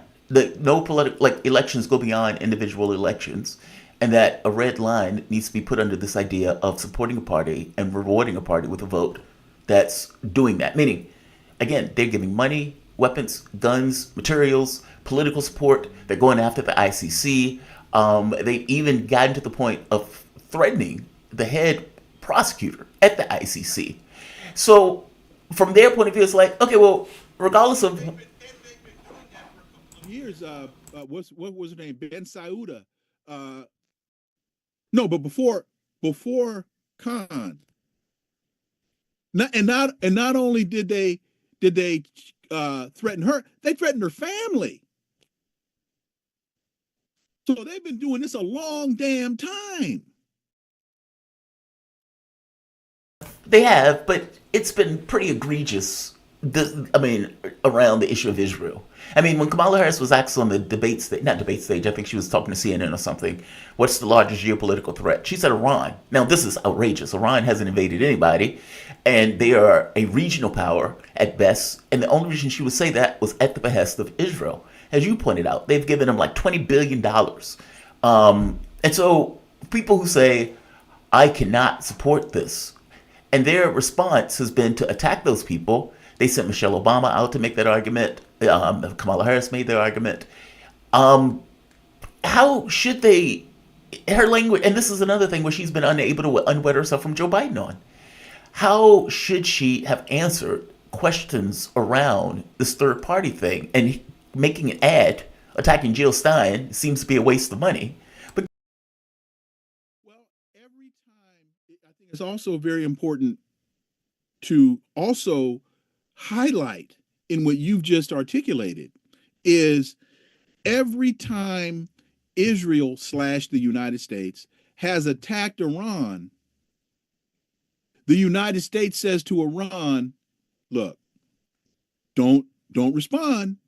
And Iran comes back and says, well, hold up now. You guys attacked us. We have to respond, but our response will be measured. We have identified the military targets that were involved in the attack on us. We are only going to strike those targets. We are not going to target populations, civilian populations that had nothing to do, because that's part of being Muslim and that's part of what's stated in the Holy Quran, is that, right? You can't just arbitrarily and indiscriminately start murdering people.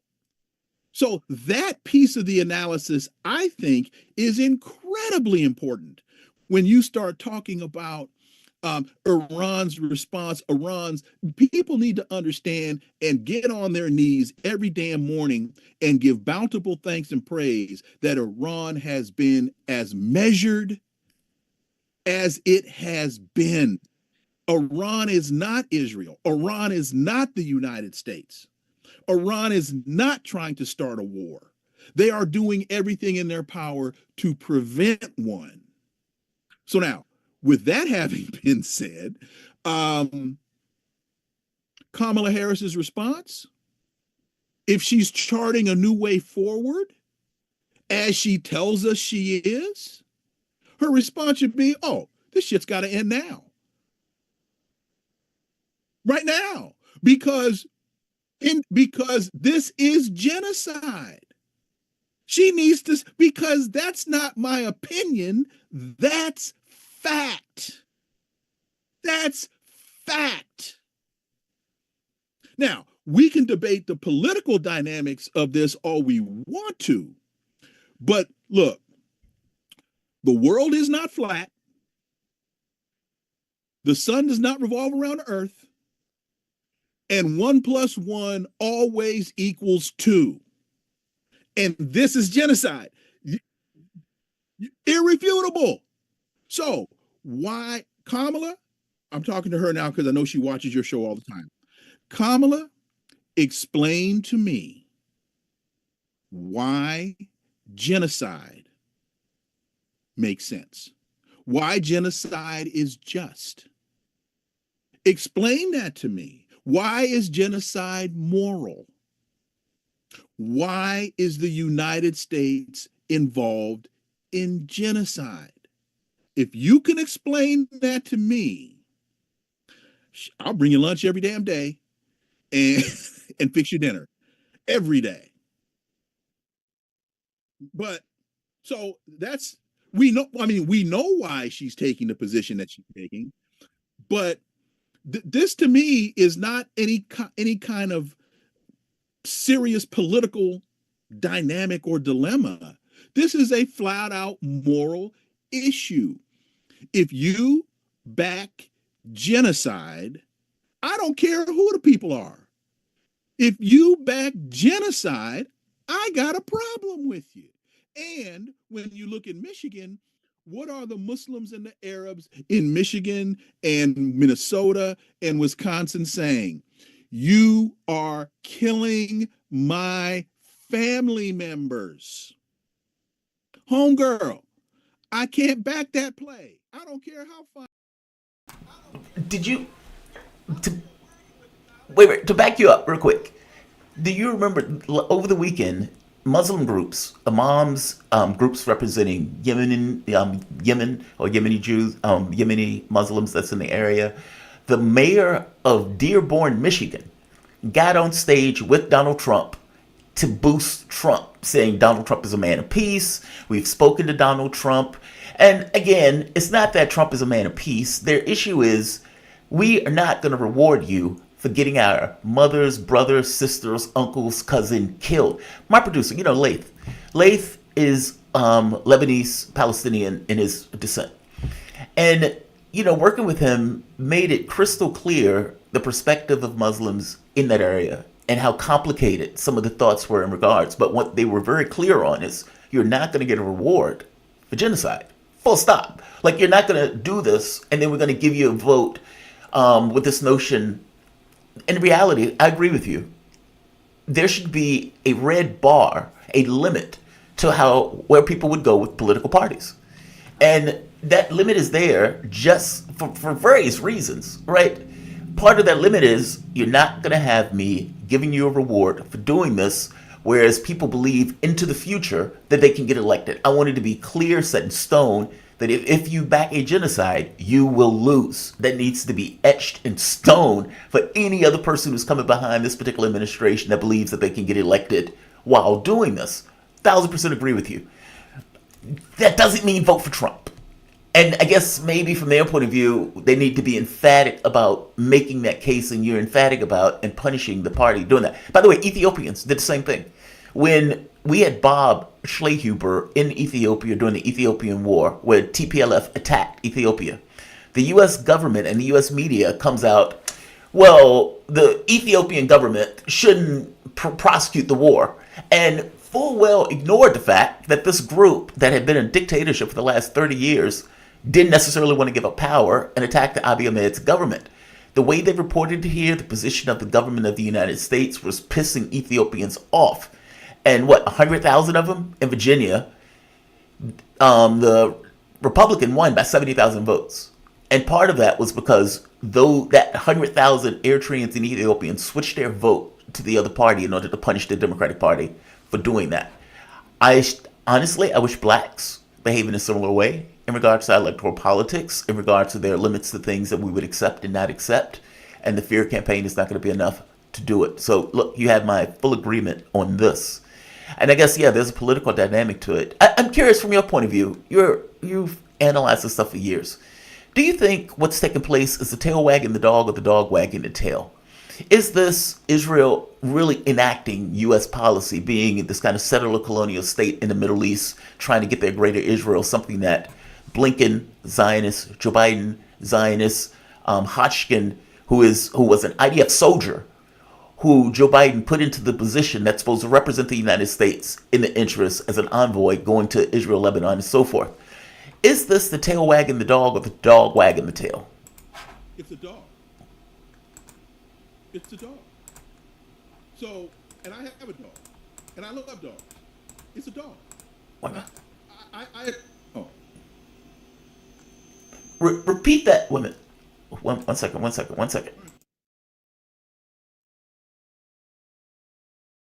sorry. There's a lot of moving parts. There we are. Repeat that for me. I wasn't able to get it. Do you think it's the tail wagging the dog or the dog wagging the tail?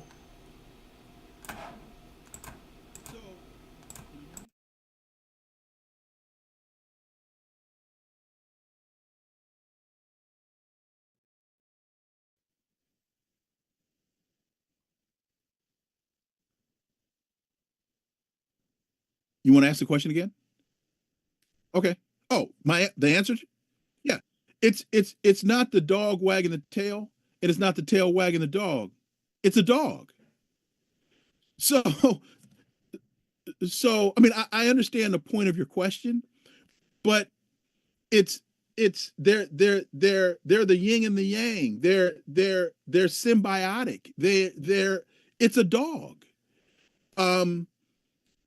It is a dog. It is both.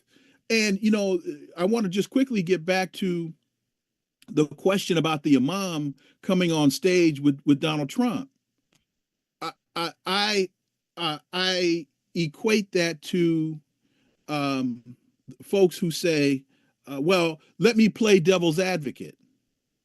No, you never advocate for the devil. Under any circumstance. You don't even play like you're advocating for the devil, because the devil is always the devil. So when my dad would say to you, he'd say, Jamarl,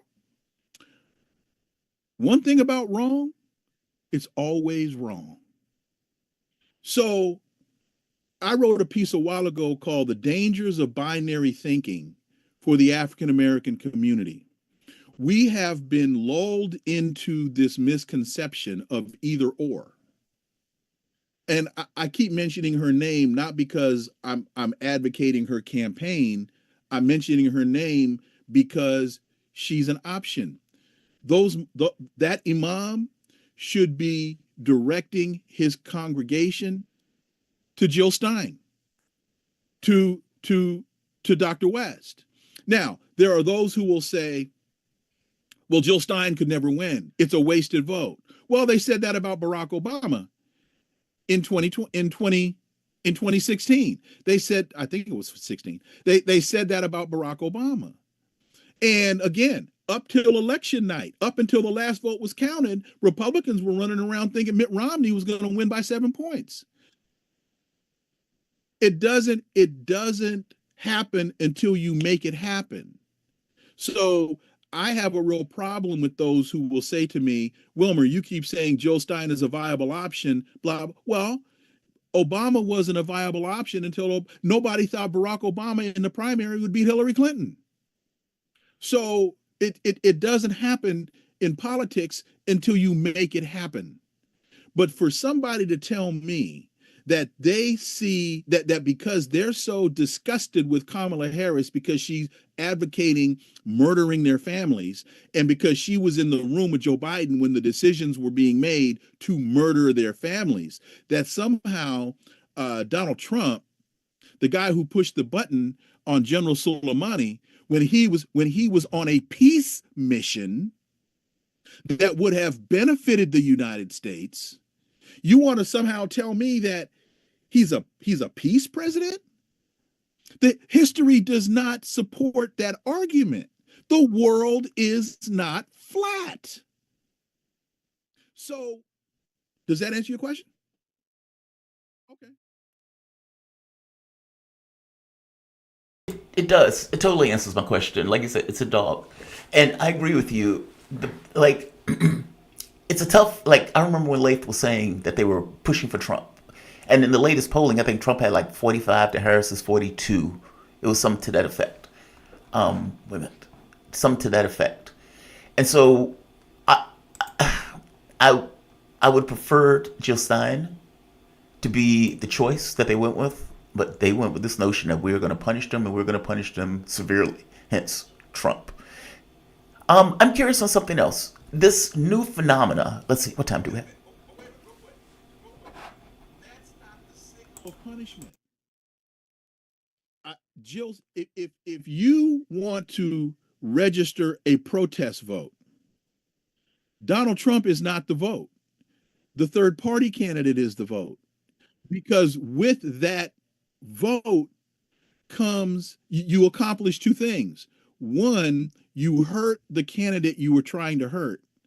And then two, you raise the power of the third party, which then demonstrates not only to the Democrats, but to the Republicans, a third party viability. That's where your true leverage comes from. It doesn't come from playing Harris against Trump or Trump against Harris. No, your true leverage comes in demonstrating I'm going totally outside the two-party dynamic. I'm going to burn the whole damn thing down, figuratively, boys and girls. I'm not advocating violence, figuratively. I'm going to burn the whole thing down by I don't like the yellow punch. I don't like the red punch. I'm pooping in both punch bowls. Nobody's drinking punch. That's how I'm going to approach it. Everybody is going home without punch tonight. Somebody peed in a punch bowl.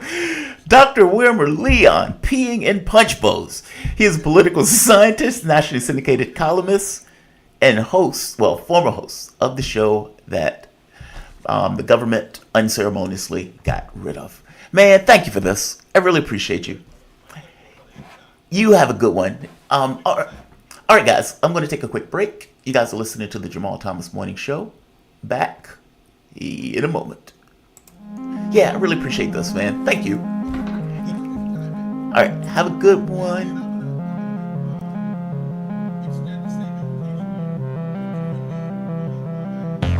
Anytime you want me.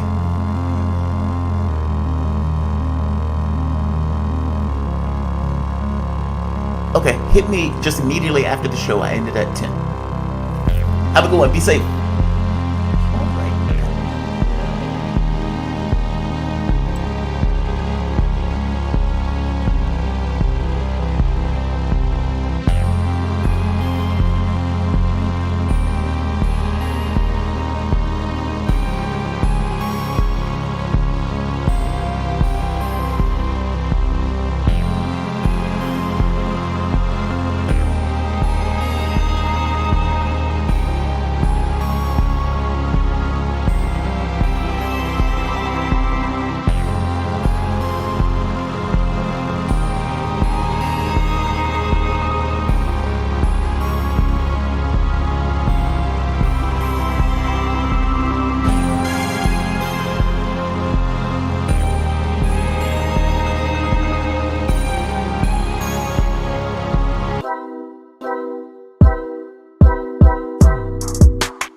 My name is Jamal Thomas. This is Jamal Thomas Morning Show. We are in the last hour of the show. I think everything has gone well. As I said, last week was going to be trial and error as I got everything fixed. I did not realize the sound was going to be that much of a headache, and when trying to get all of this stuff straight. There are a lot of moving parts in regards to trying to keep everything intact and trying to get all of the guests on. It's just a lot of moving parts. So there may be mistakes here and there. I apologize for the sound boom. I don't know what that's called. I guess feedback. Wilmer, most of the conversations that I've been having, it's just been a conversation. It has been a debate. And in the debate, it's going back and forth. And it's going back and forth so fast, I'm using the mute and unmute very quickly, which created a sound issue. I apologize. I'll get better at the controls as we go forward on this show. Shout out to Dr. Wilmer Leon. I definitely appreciate his point of view, and I definitely appreciate him. Him and I are going to differ on this notion of people voting for Trump. I think people vote for all sorts of reasons. Somebody can say, I don't like these elitist people. I prefer somebody who's plain spoken. And yeah, Donald Trump says a lot of crazy stuff, but he was president. And during that time, in an economic sense, I did better. They come up with all sorts of reasons for voting for him. He just would never get my vote. And clearly, he would never get Dr. Leon's vote. Look, if you enjoy the content, like it, share it, subscribe to the channel, of course. You can see the little icons at the very bottom. You can always support the work through PayPal, Patreon, Super Chats. All Super Chats will be read, providing they're not racist, bigoted, sexist, anti-Semitic, homophobic, etc., etc. You guys definitely help the show out, and you help keep this content going. And it is been, I think I've worked more this last week than I have over the past time that I was working at Fault Lines. It's been a lot of work, especially trying to do a 3-hour show where you're booking guests, you're setting up a showrunner, basically the script. You are your own acoustic engineer and trying to get that stuff straight. But I enjoy being back at the helm. And I enjoy being back at the helm in a way where I can kind of dictate the show. And once I get the controls and everything else on point, I want to start bringing in panels of guests, especially for election night, where I want to be able to have several guests to kind of do a rotation onto the show. That is what I am looking forward to, and I really hope you guys will join me in doing that. So I will be here Monday through Friday, 7 a.m. to 10 a.m.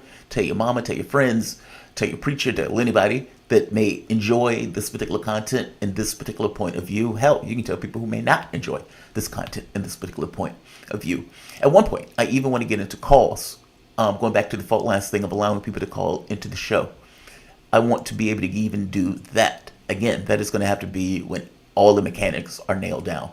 So I'm looking maybe to next week or the week after that in order to do that, especially by election night, because I'd imagine there are going to be either some hurt feelings or some people who are going to be very ebullient on that night. And fact of the matter is, it's a toss-up.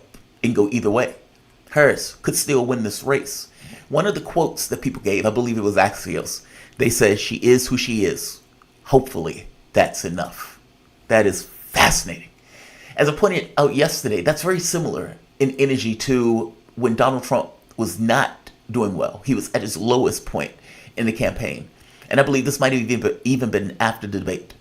And one of his billionaire people at a campaign event where Trump was trying to get money out of these people, they were pushing him, basically saying, hey, you need to do this. You need to stay on message. You need to do blah, blah, blah. And Donald Trump's response was, I am what I am. I am what I am.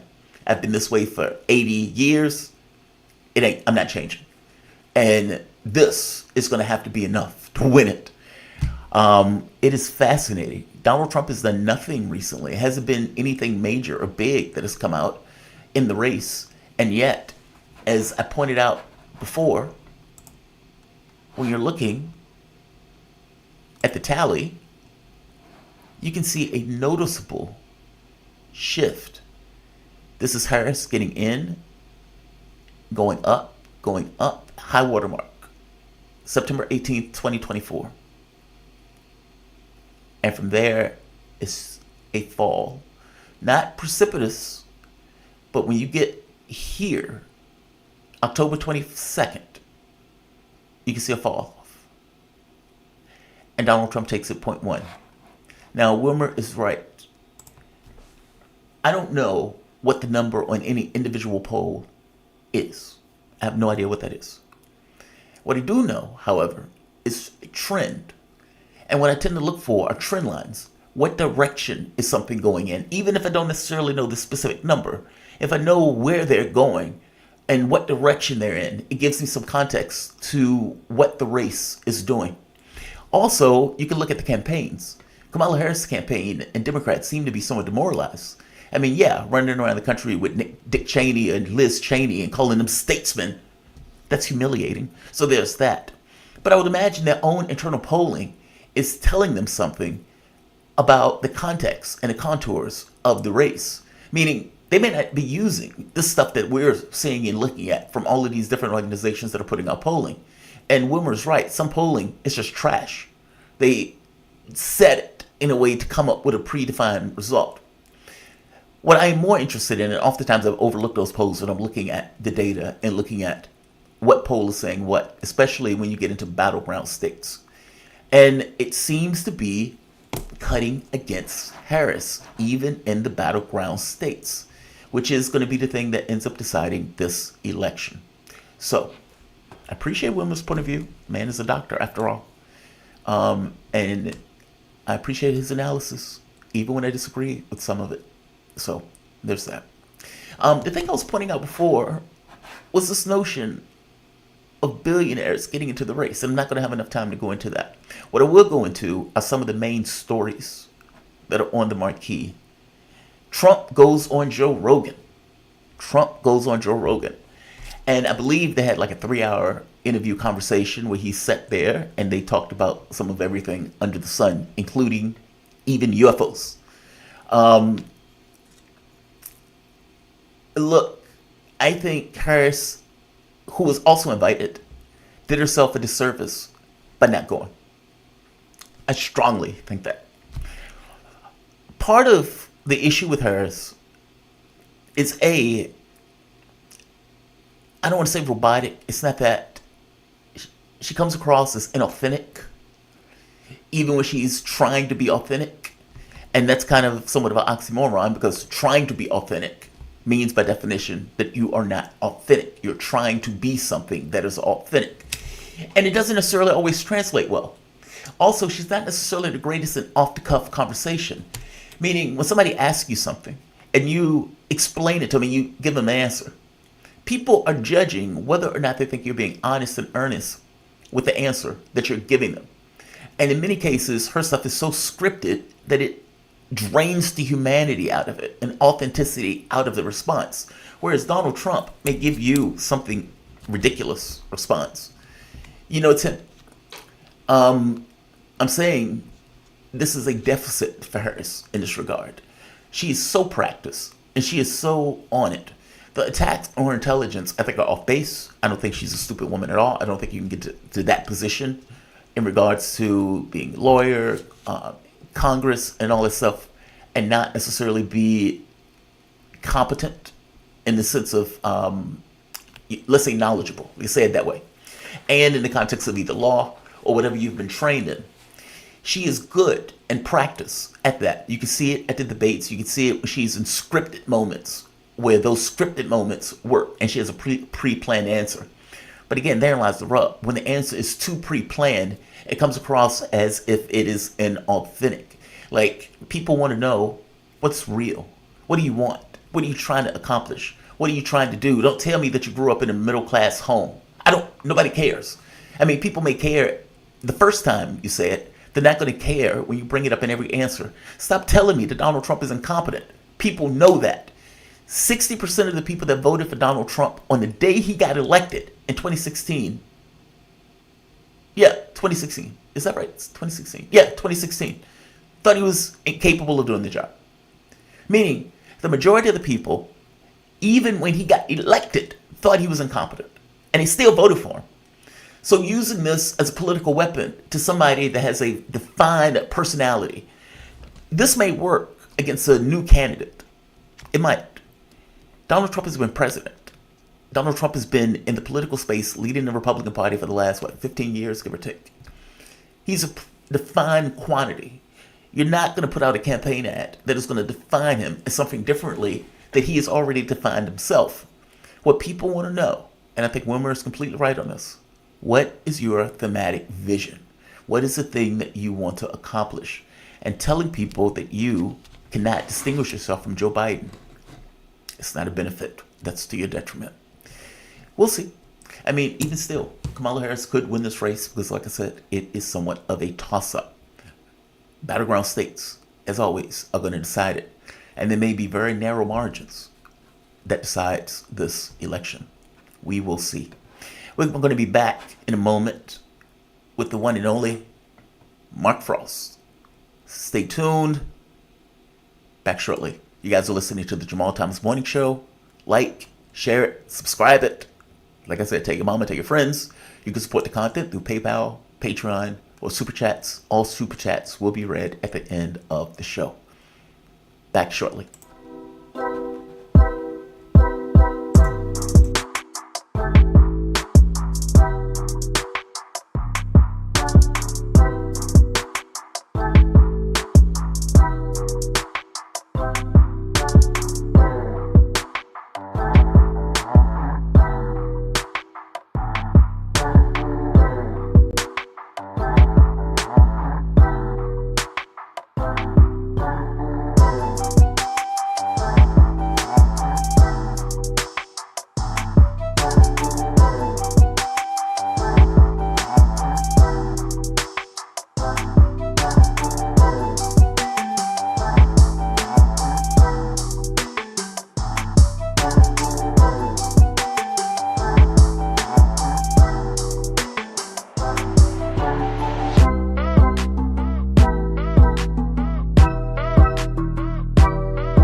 There we are. My name is Jamal Thomas. This is the Jamal Thomas Morning Show. I hope you all are doing all right today. I'm waiting on my guest. He's going to join me shortly. I don't think he knew that this was going to be this particular format. That's my fault. That's not his. I'll make sure I give a heads up to people in the future that this is going to be the Zoom. Look, if you like the content, you can like it, share it. Definitely do it. I'm trying to grow this channel, so definitely subscribe. I could get better people, the higher the subscriber list, obviously. But also, it's something that I enjoy doing, and I hope you guys enjoy me as I do it. My goal is to be informative. My goal is to be entertaining, and to give some kind of larger context on the political issues that we're dealing with, either internationally or domestically. That is the objective of this show. A man sitting on the moon, looking at events without friend or favor. This is the world that I see. And try to articulate that to you guys Monday through Friday, 7 a.m. to 10 a.m. So feel free to like it, share it. You can help it through PayPal, Patreon. All super chats will be read at the end of the show, providing they're not racist, bigoted, etc., etc., etc. So I am going to have Richard Wolff. He's going to be on the show hopefully this week. So is Professor Morandi. Hopefully he's going to join us tomorrow at 10 a.m. So definitely stay tuned for those interviews. It should be damn good. The one with Richard Wolff, and part of the reason I wanted to talk to Mark Frost, it'll give two different perspectives on the same issue. BRICS and what it means. It was somewhat downplayed here in the West, but whether you know it or not, the BRICS nations, it ended up being over 30 nations showing up with more than 60% of the globe being represented at that summit. And the things that they were trying to accomplish, apparently Putin wanted a payment system done before they even got to the conference. But that's what they're working out, how to basically use the currencies in individual countries, meaning in their own country, to deal with trade. And in doing so, getting around, ignoring, and undermining, whether intentional or not, the power of the dollar. That basically those nations, we are not going to sanction each other. There's no hegemon among this group. We will treat each other as equals. There's a reason that so many countries want to be in BRICS. You have Iran being, I would imagine, the last one to join. And it's been a force for peace on top of that. So Saudi Arabia and Iran, there was that shocker that they joined hands with one another. There was a shocker that they joined hands with one another. Okay, he's trying to get in. And in joining hands with one another, basically put down this notion of the conflict. Now, it may not necessarily be resolved in its entirety, but you got to the point where Saudi Arabia invited Iran into military exercises. So it's something that's, substantial. On top of that, you have other nations that also have moderated those conflicts. China and India, for example, being one. Meaning, you're seeing a world that those nations under BRICS are wedding and pulling themselves together because from their point of view, peace is a positive outcome. And it allows them to do business, to economically grow, and to engage in each other in a way that is not predatory, but beneficial to their interests. If you think back, after the Second World War, many of the winning countries got together and created a world order. This is how the world is going to operate. This is the way finance is going to operate. This is the way economics is going to operate. And for the time being, they were perfectly okay with functioning under that order because that order served their best interests, meaning, hey man, I'm only following the rules of a system that I myself helped set up and design that was going to advantage me. And then you get the US that starts using the dollar as a weapon, gets boisterous, cocky, aggressive, etc., starts saying we're indispensable, and everybody else, by definition, is dispensable, with the exception of us. We became the hegemon with this notion of throwing our weight around like in the 1980s. Fair enough, you can do that. But the moment you get a weapon like that, people are going to try to find ways to defend themselves from that weapon. And when their new economic order started to bubble up and come about, and people could see that this is something that they are developing, creating, backstopped by the economic and industrial might of China and by the scientific prowess, and for that matter, their own industrial might of Russia. they saw a new way forward. Hence, the level of interest and excitement for getting into BRICS. I mean, for hell, Turkey is trying to get in BRICS. Turkey, that is a part of NATO, is trying to get into the BRICS organization. The more countries you get into that organization, the more weight, heft, and for that matter, the less the dollar will be used.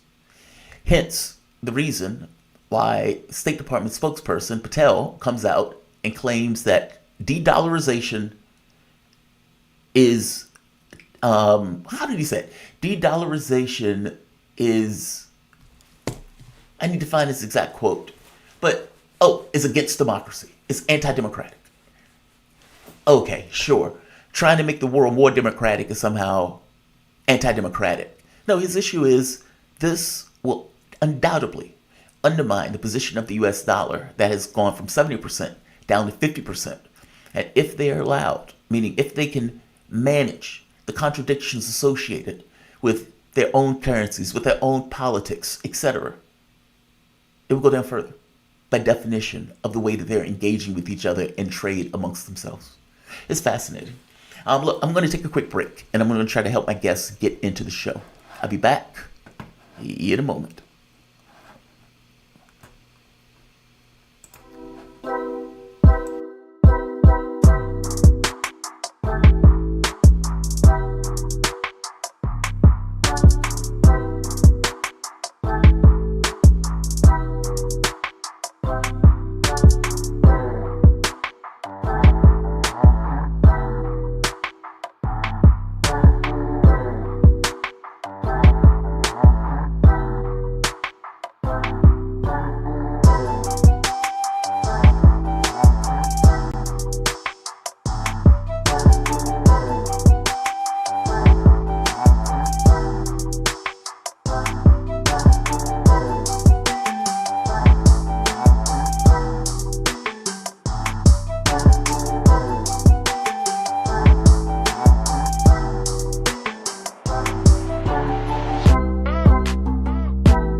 Mark, can you hear me all right? We're not hearing your volume. Nobody can hear you.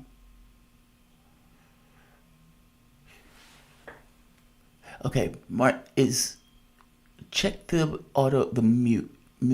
check the mute button.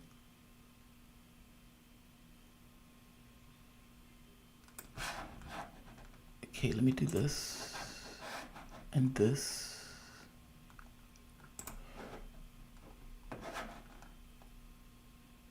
Mark, I can't hear you, Mark.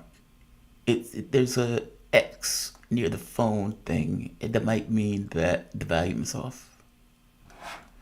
Let me see if I can help in any way.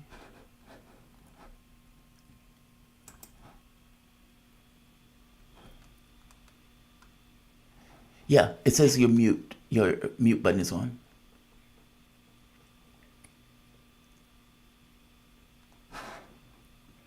I'm sorry, Mark. Next time I'll find a phone number and just let you call in.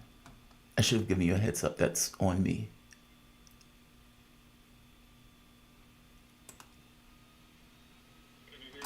Yes, I can hear you now. How you doing this morning, man? You doing all right?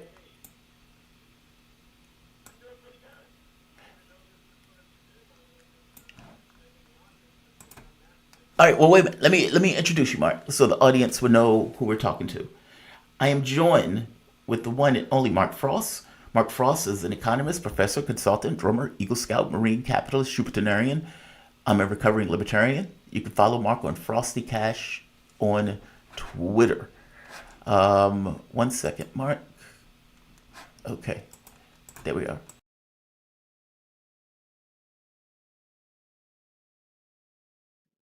Glad to do it, man. Glad to be glad to be part of your new effort. Yeah.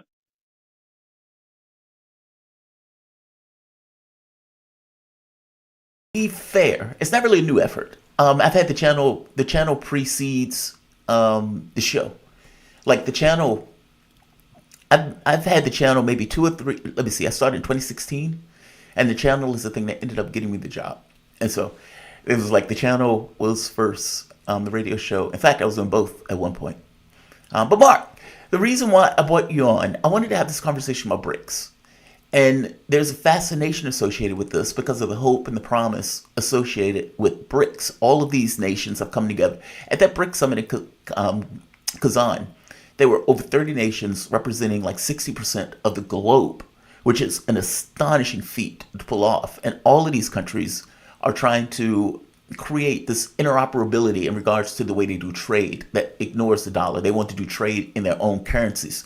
Not to mention there's going to be certain edicts like, no sanctioning, no unilateral sanction, those type of things. And you have more and more nations that basically want to get involved. What's fascinating to me about this is this creation of a new economic order, which is what they're trying to do. And you can go into some of the history of this, but just to start it off, after the Second World War, you had many of the surviving nations, the U.S. being primary because we weren't hit, that got together and set the rules of the road. This is how we're going to do trade. This is what the economy is going to look like. This is what the United Nations is going to be, et cetera, et cetera, et cetera. And the colonial states that set those rules set them in a way that would advantage them, especially things like the IMF and those type of institutions that were basically set up, and exerted a fair bit of control over the nations that were taking those loans. And let's be honest, was somewhat nosy and somewhat intrusive in regards to its politics.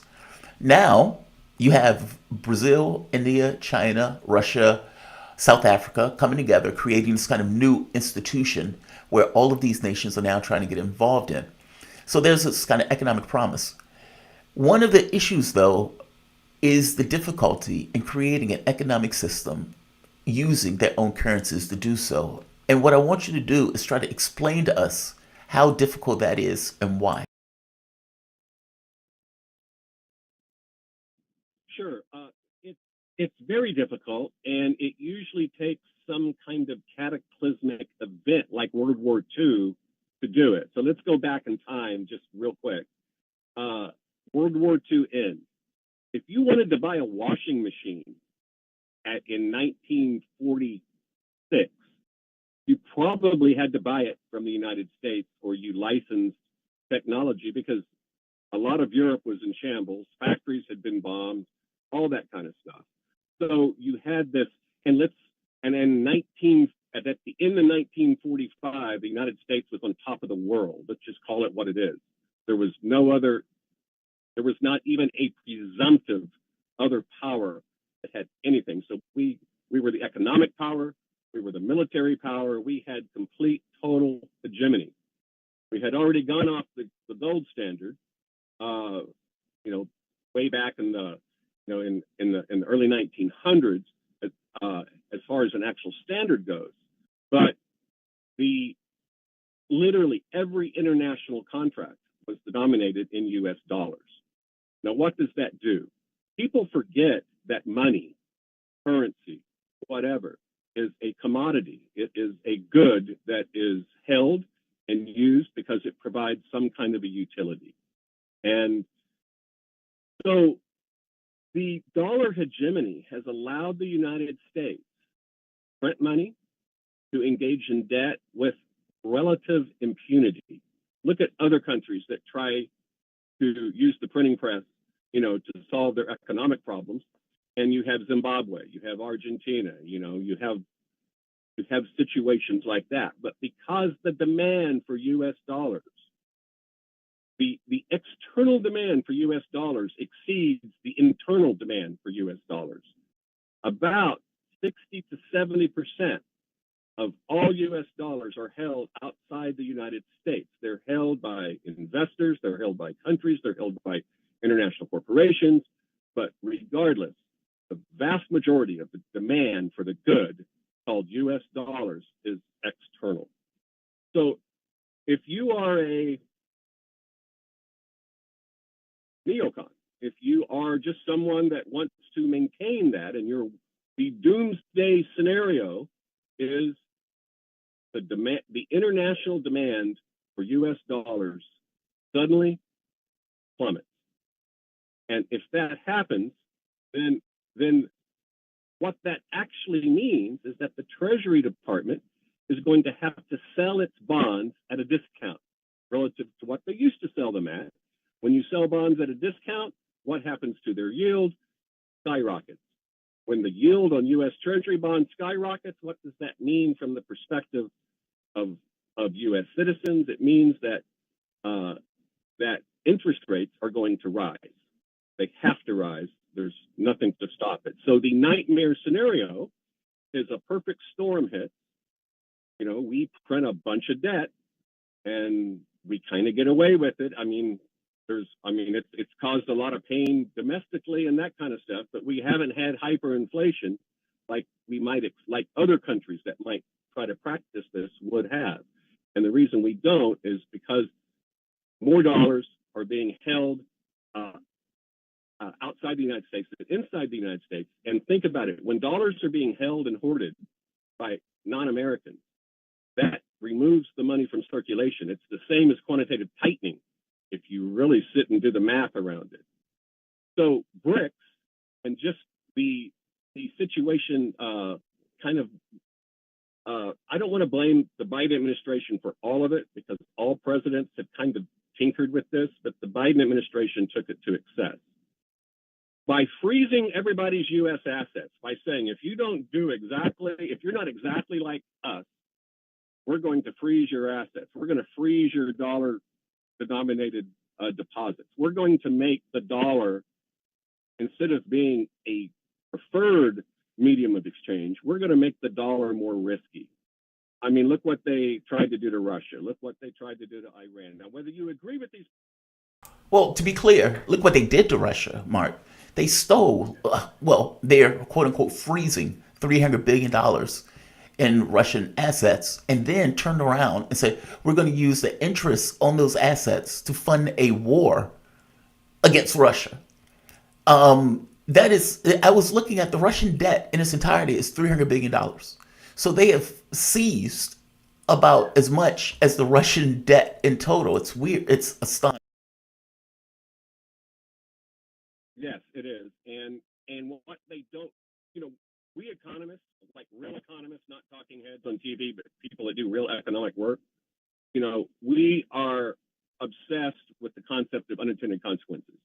Anytime you have a policy, anytime you do something, I don't care what it is, it could be something as lofty as can be, you have unintended consequences. The unintended consequence of using the dollar as a club has been to make people less willing to use the dollar, and people start thinking, they're like, well, maybe the dollar isn't the safety haven that we've always thought it was.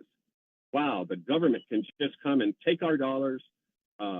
They can freeze our assets without due process. They can just do it because they say they can do it, and that retards demand, external demand for our currency.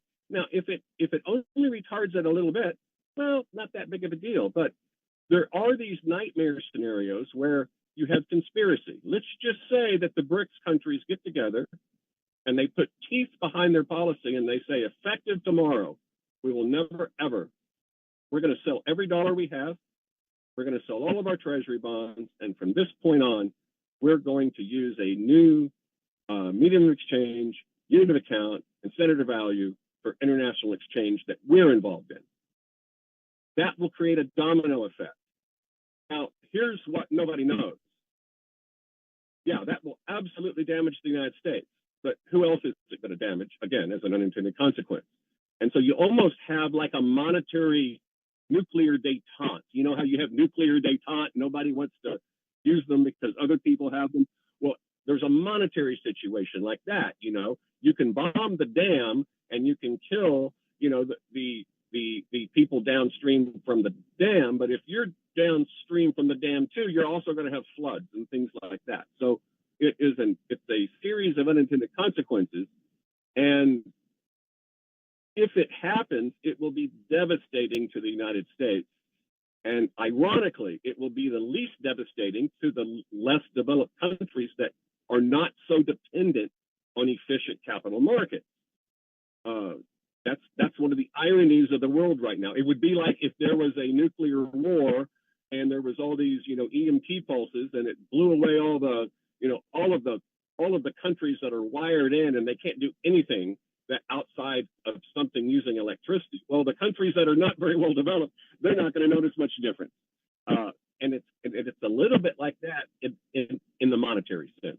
And it's a big deal. And I don't think our people think about it enough, because if we lose that status, it's probably the most devastating thing that could happen to the United States. Mark, explain for the moment what happens with, wait a minute, 1 second, I'm sorry. Explain for the moment what happens with the idea of the $35 trillion debt. Meaning we are $35 trillion in debt at this moment. And there's no conversation about it. There's no talk about it. Nobody is bringing it up. It doesn't seem to be something that's on the mind or thoughts of the politicians that are in Washington right now, either in the debates or, for that matter, even in the town halls. It just goes without a second thought. Joe Biden is going to spend $2 trillion over the course of this year. And the amount that we're paying on the debt right now is about as much as we pay for defense, like $800 trillion, like nearly $1 trillion a year, give or take. And that's only going to get worse as the deficit continues to go up. Trump spent, $9 trillion over the course of his administration. You got George Bush spending $7 trillion on war. And again, there's nothing really to show for all of the money that these guys have been spending. I guess my question is, if indeed you get a situation where there's a depreciation in the number of people who are using the dollar, and let's say the BRICS nations are able to get that system set up and you're seeing it go from 50% to 40% to 30%, what does it mean for the U.S. debt in that situation? It means, well, if that happened and if it just kept going on, like 1 month it's 20%, then it's 30, then it just kept going on and on. I mean, what that means is that our cost of borrowing will start to skyrocket. And that's another way of saying that interest rates will start growing exponentially. And theoretically, you would have a... Well, I'm asking this question a little bit differently. What I'm asking is, if the BRIC nations are able to do what they want to do, and they say, okay, well, we're going to start trading in our own currencies, and in doing so, not using the dollar in the way that it was used as a reserve currency, where the share of the dollar that's being used drops to, let's say, like 30, 40%, because that's the trend line that is going in. What would it mean to be $35 trillion in debt with the dollar not being the reserve currency? Well, it means that the United States would go bankrupt. Just like if you have there is a limit to how much money you can print. We know we have research on periods of hyperinflation in history, and we see what the economic limit is when they stop printing, when it costs more to change the plates to actually create the money than the money's worth. In Zimbabwe, it was cheaper to use a $100 billion note than to buy toilet paper if you needed to use the restroom. This is the limit, because you can't just keep printing, because one thing people forget, I think there's one monetary thing that I think the regular lay public doesn't understand about our monetary system, is the entire thing operates off of one word, and that's faith. As long as people, much less so people inside the United States, but as long as people outside the United States have faith in the United States as an ongoing political unit, and as long as they have faith that the United States will be able to pay its bills on an ongoing basis. And how do we pay our bills? By taxing productive people. So the reason foreigners buy our bonds in the first place is they know traditionally we've been a stable country, we have the rule of law, blah, blah, blah, and we've been able, to create something that the world can have faith in. But look what's going on right now.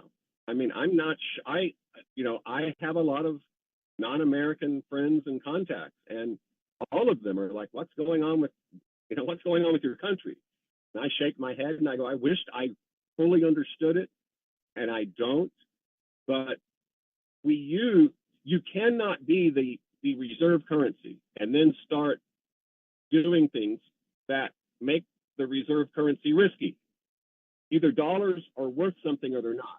And if you're going to make dollars only worth something to a particular group of people, you've shot yourself in the foot. You've weakened your own situation. And sooner or later, there will be sort of conspiracy where different countries will, certainly our adversaries, will want to leverage and take advantage of that non-forced error. I think what's going on right now is I don't think the BRICS countries right now want anything to replace the dollar right now, because if it happened too quick, too soon, if the United States turned into a receivership nation, remember what happened to Greece when the EU forced austerity on them? I mean, they just came in. It's the same way when the IMF comes into a country and they bail them out. Well, there's conditions to that bailout. Well, we're not exempt. If we don't pay our bills, then under international law, we have to go into some form of a receivership. Theoretically, the IMF would come in and they would start guaranteeing things if we agree to do X, Y, Z. And X, Y, Z is very painful. There'll be riots in the streets. It will completely upturn the political environment inside the United States. It will make it more volatile. And it's not something that I'm not sure even the BRICS countries want, because they depend on us, not just for trade and things like that, but we're also sort of the world's policeman. And, if I try to play devil's advocate and I put my head inside the brain of a neocon, I think a neocon, if you had them on the show, I think the Cheneys would say, well, the United States must be the hegemon. We have to maintain our hegemonic power at all costs. And that means that we're going to have to fight repeated wars. We're going to have to stick our nose in everybody's business, because if you're the world's policeman, literally, the whole world is your business. And as a country, we can't really decide who we want to be. The neocon worldview is the United States must lead, and we must, we have to, you have to crack some eggs to make an omelet. That's kind of the neocon sort of. But Mark, come on. And I know, wait, real quick. I know you're not advocating for this. I know you're just giving the point of view. But if I just walk out the house and if I say, I am now going to be the policeman for the house beside me. In fact, I'm going to be the policeman for this entire block. They would think I have lost my mind. They would think I have just fundamentally lost it. And I would probably be locked up myself. Meaning, it's one thing if it's consent, where a nation decides, okay, this is what we're going to do. But a nation cannot unilaterally make the choice that they are going to be the world's policeman. And in fact, I would argue that part of the reason that BRICS is forming now, part of the reason that we're in these wars all around the globe, we have been, if you want to call it a policeman, an unjust force in a lot of these things. And we have spent a ton of money to do it. And I would wager to you, what, the 7 trillion in Iraq, the 3 trillion in Afghanistan, the 200, 300 billion that we just spent on Ukraine, all of that stuff goes on the ledger.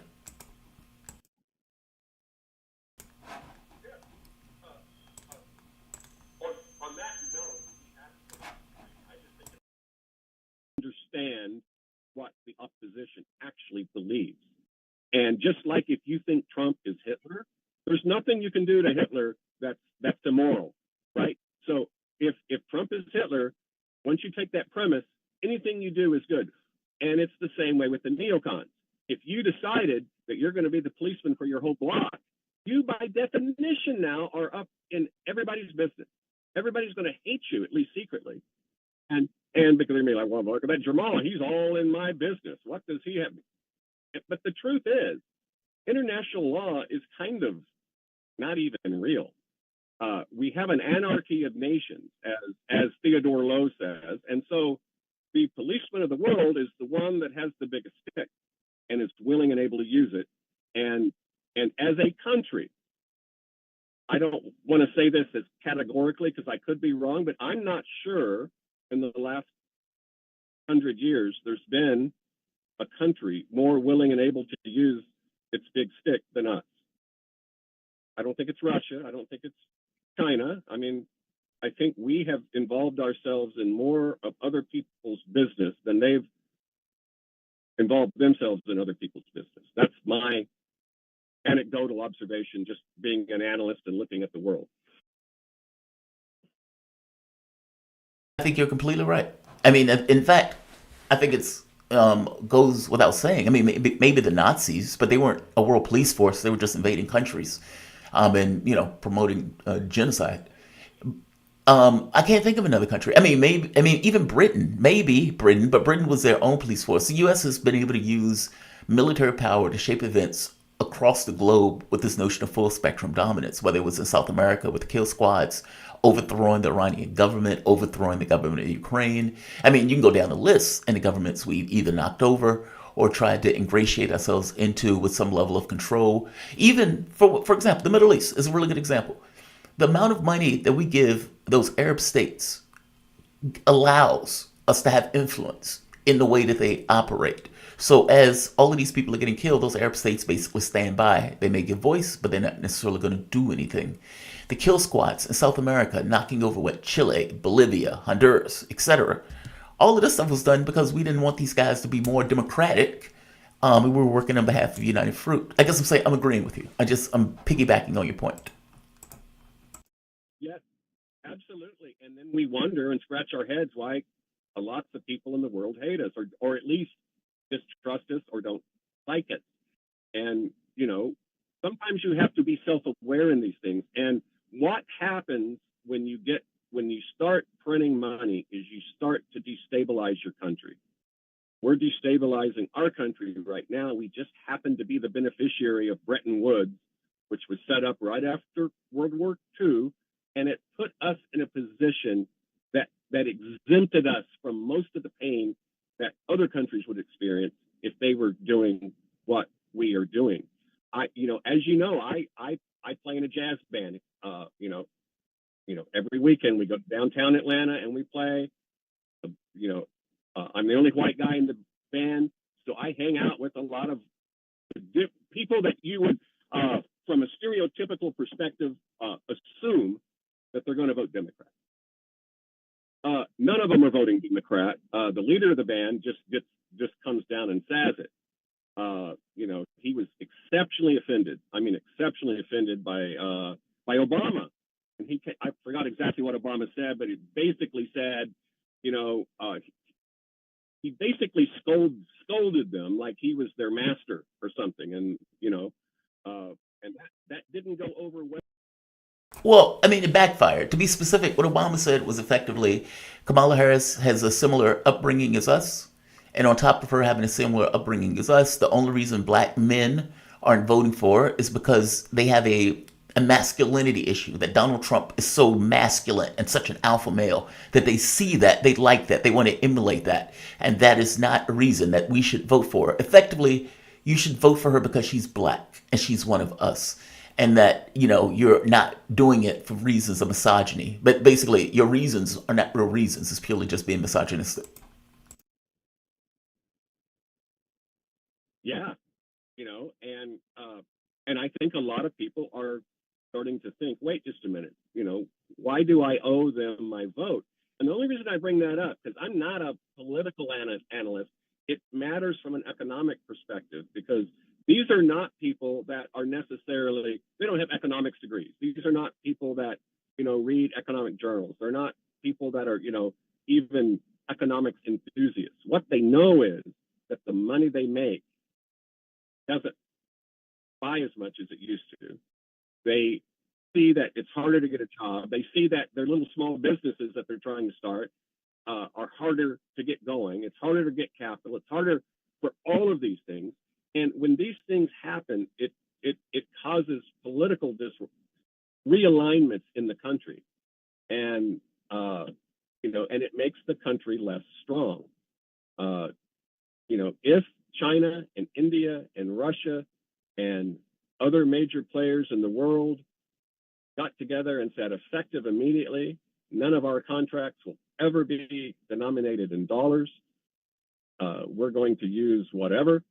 That would be like a coal shot in a large tank of liquid, and that that liquid's just going to start pouring out, and eventually the dam's just going to break open. And that's the nightmare scenario, and that's why I voted for Trump. It's not like Trump's my long lost buddy. People that followed me on Twitter in 2016, nobody was more critical of Trump than me. Nobody.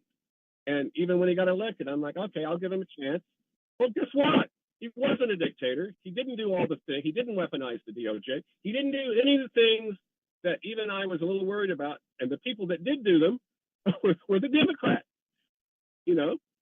And then they got a buy from the mainstream media. Thank goodness that the mainstream media now has competition. Social media is as imperfect as it is. It does let information get out there to regular folks, and it doesn't. And the New York Times is not the gatekeeper anymore. I bet more people watched Joe Rogan Friday than read the New York Times. That's why they're trying to corral social media. Like, it's not, when media was the main gatekeeper and there was nobody else, it was just mainstream media. Whatever narrative, whatever point of view, whatever story that they basically put out was coming from a very specific source. And it didn't have these alternate points of view. The points of view were somewhat constrained between these two edges. And it was always filled with U.S. triumphalism, the U.S. point of view, the U.S. spin. And then you get all of these other channels that start to develop an ecosystem on social media, and they have different points of view. They look into stuff in different ways. And more importantly, it allowed you to touch what's happening around the world when it happens. And it allowed you to get the point of view of those people around the world as it happens, basically wedding the world together in a way that was impossible under normal circumstances. So if I wanted to hear a speech from a foreign leader, I could pull up the speech from a foreign leader. If I wanted to hear a speech from somebody we consider an enemy, I could do that. In the old days, you couldn't do that. It was just off the table as an option. But that is exactly why the reason why Kamala Harris is like, yeah, we need to do something about Twitter.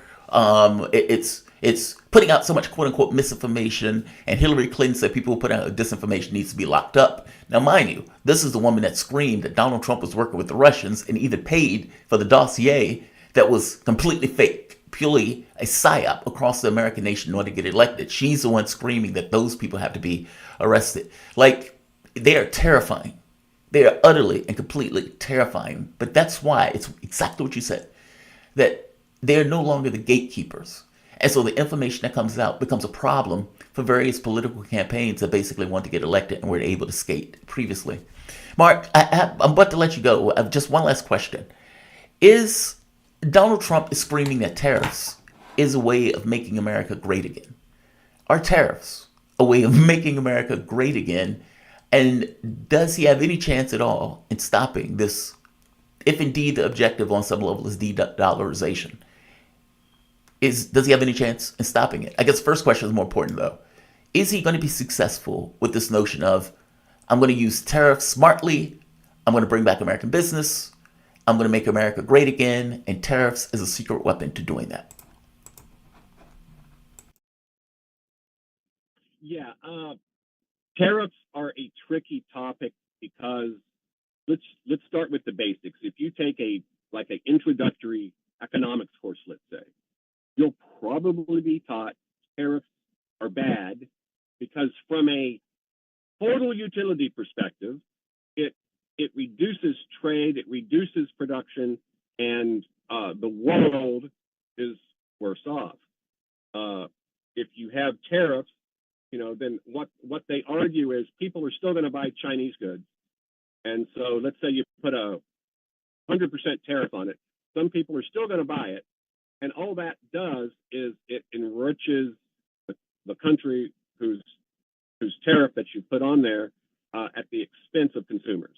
So most economists that hate tariffs, the rationale is unless it's a perfectly elastic good, it's just a tax that's placed on consumers, and that's technically true. But there is another dimension, and it goes back to Lord Keynes and his famous quote: "In the long run, we're all dead."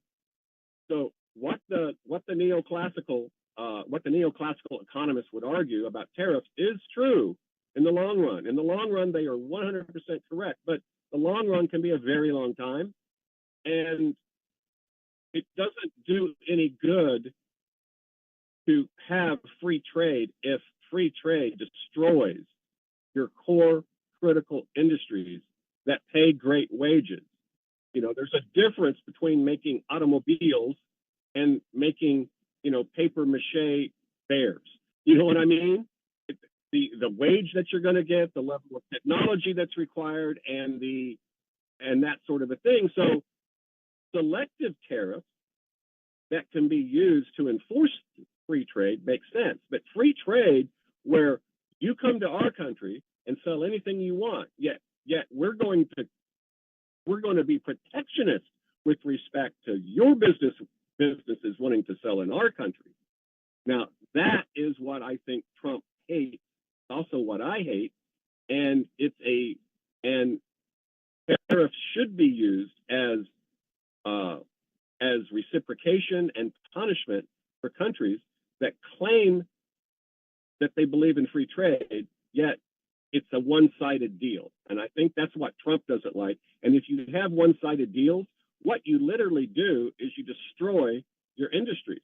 Think about it. If China decides, okay, we're going to sell cars at a loss for 20 years, and that will destroy, we'll lose money. We'll tax our citizens. So U.S. customers, there's actually a name for it. It's called export-led growth. We will tax our citizens extra hard and subsidize American consumers just to get them used to our goods.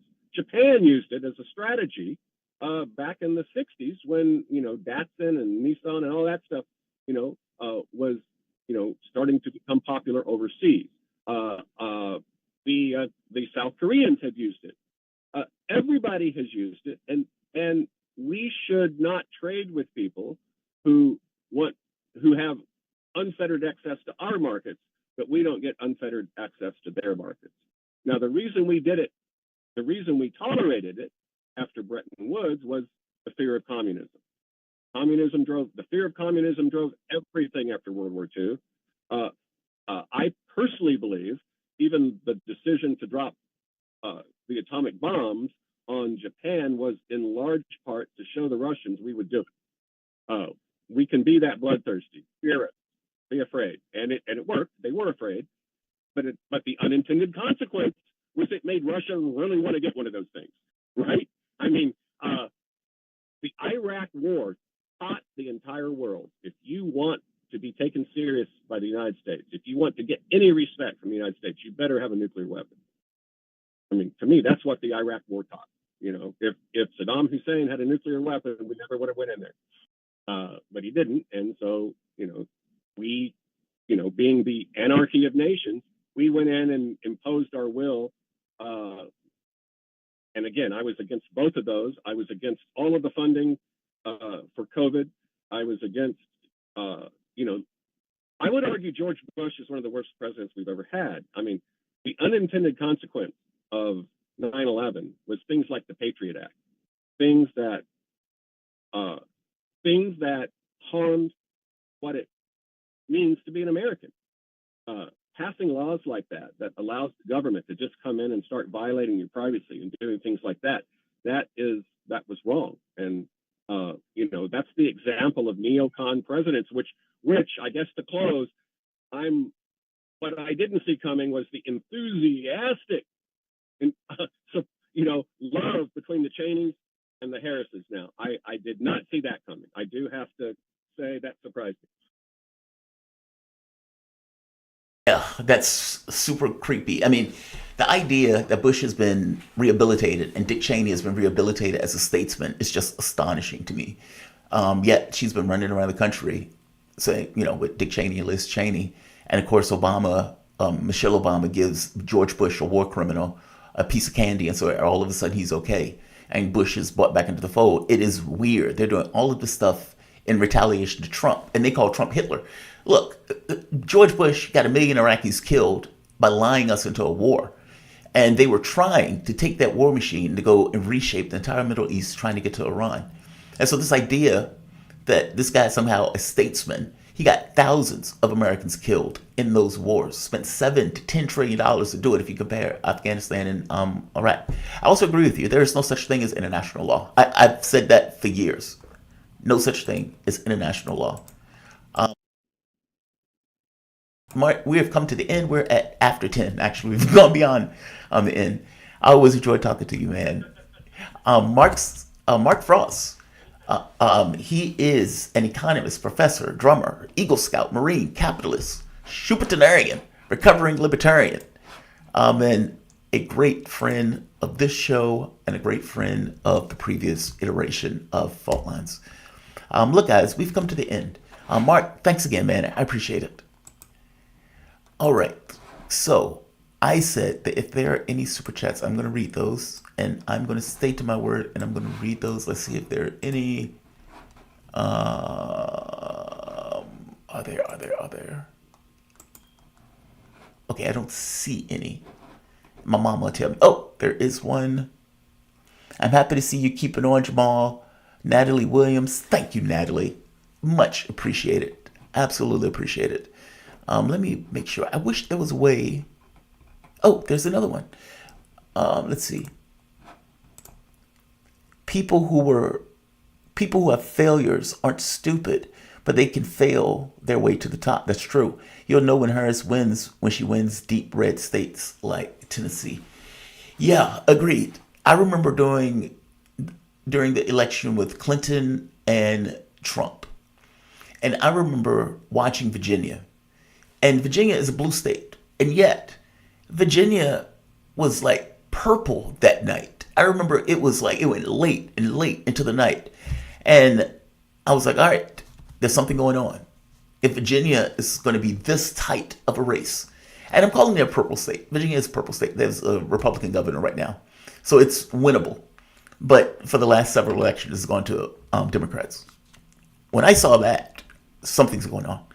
Meaning, if Virginia is having that much of a difficulty choosing, and I know the difficulty is not necessarily real. The choice was already made. They were just putting in a tally, but the tally was going even far into the night. And Hillary finally won.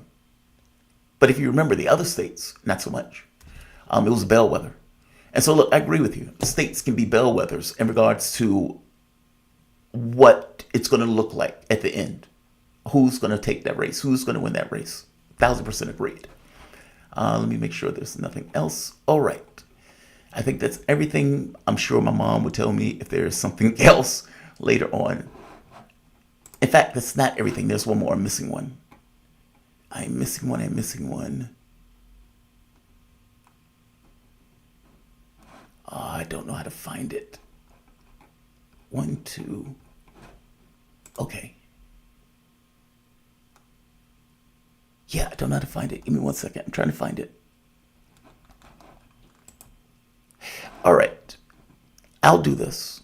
What I would promise you is I will find a better system to figure out who sent super chats, so I can read each and every one of them at the very end. Look, guys, I want to thank all of you for joining me. I want to thank all of you that contributed to the show. Whether, again, it's a like, it's a share, or subscribing to content, thank you. You have my deepest appreciations. I will see you bright and early tomorrow morning, 7 a.m. to 10 a.m. In fact, it's going to go a little bit beyond 10 because Morandi is joining me at 10 a.m.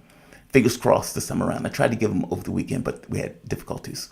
So I want to thank all of you for joining me. I'm going to say like, I'm going to say share, and I'm going to say subscribe. Thanks, guys.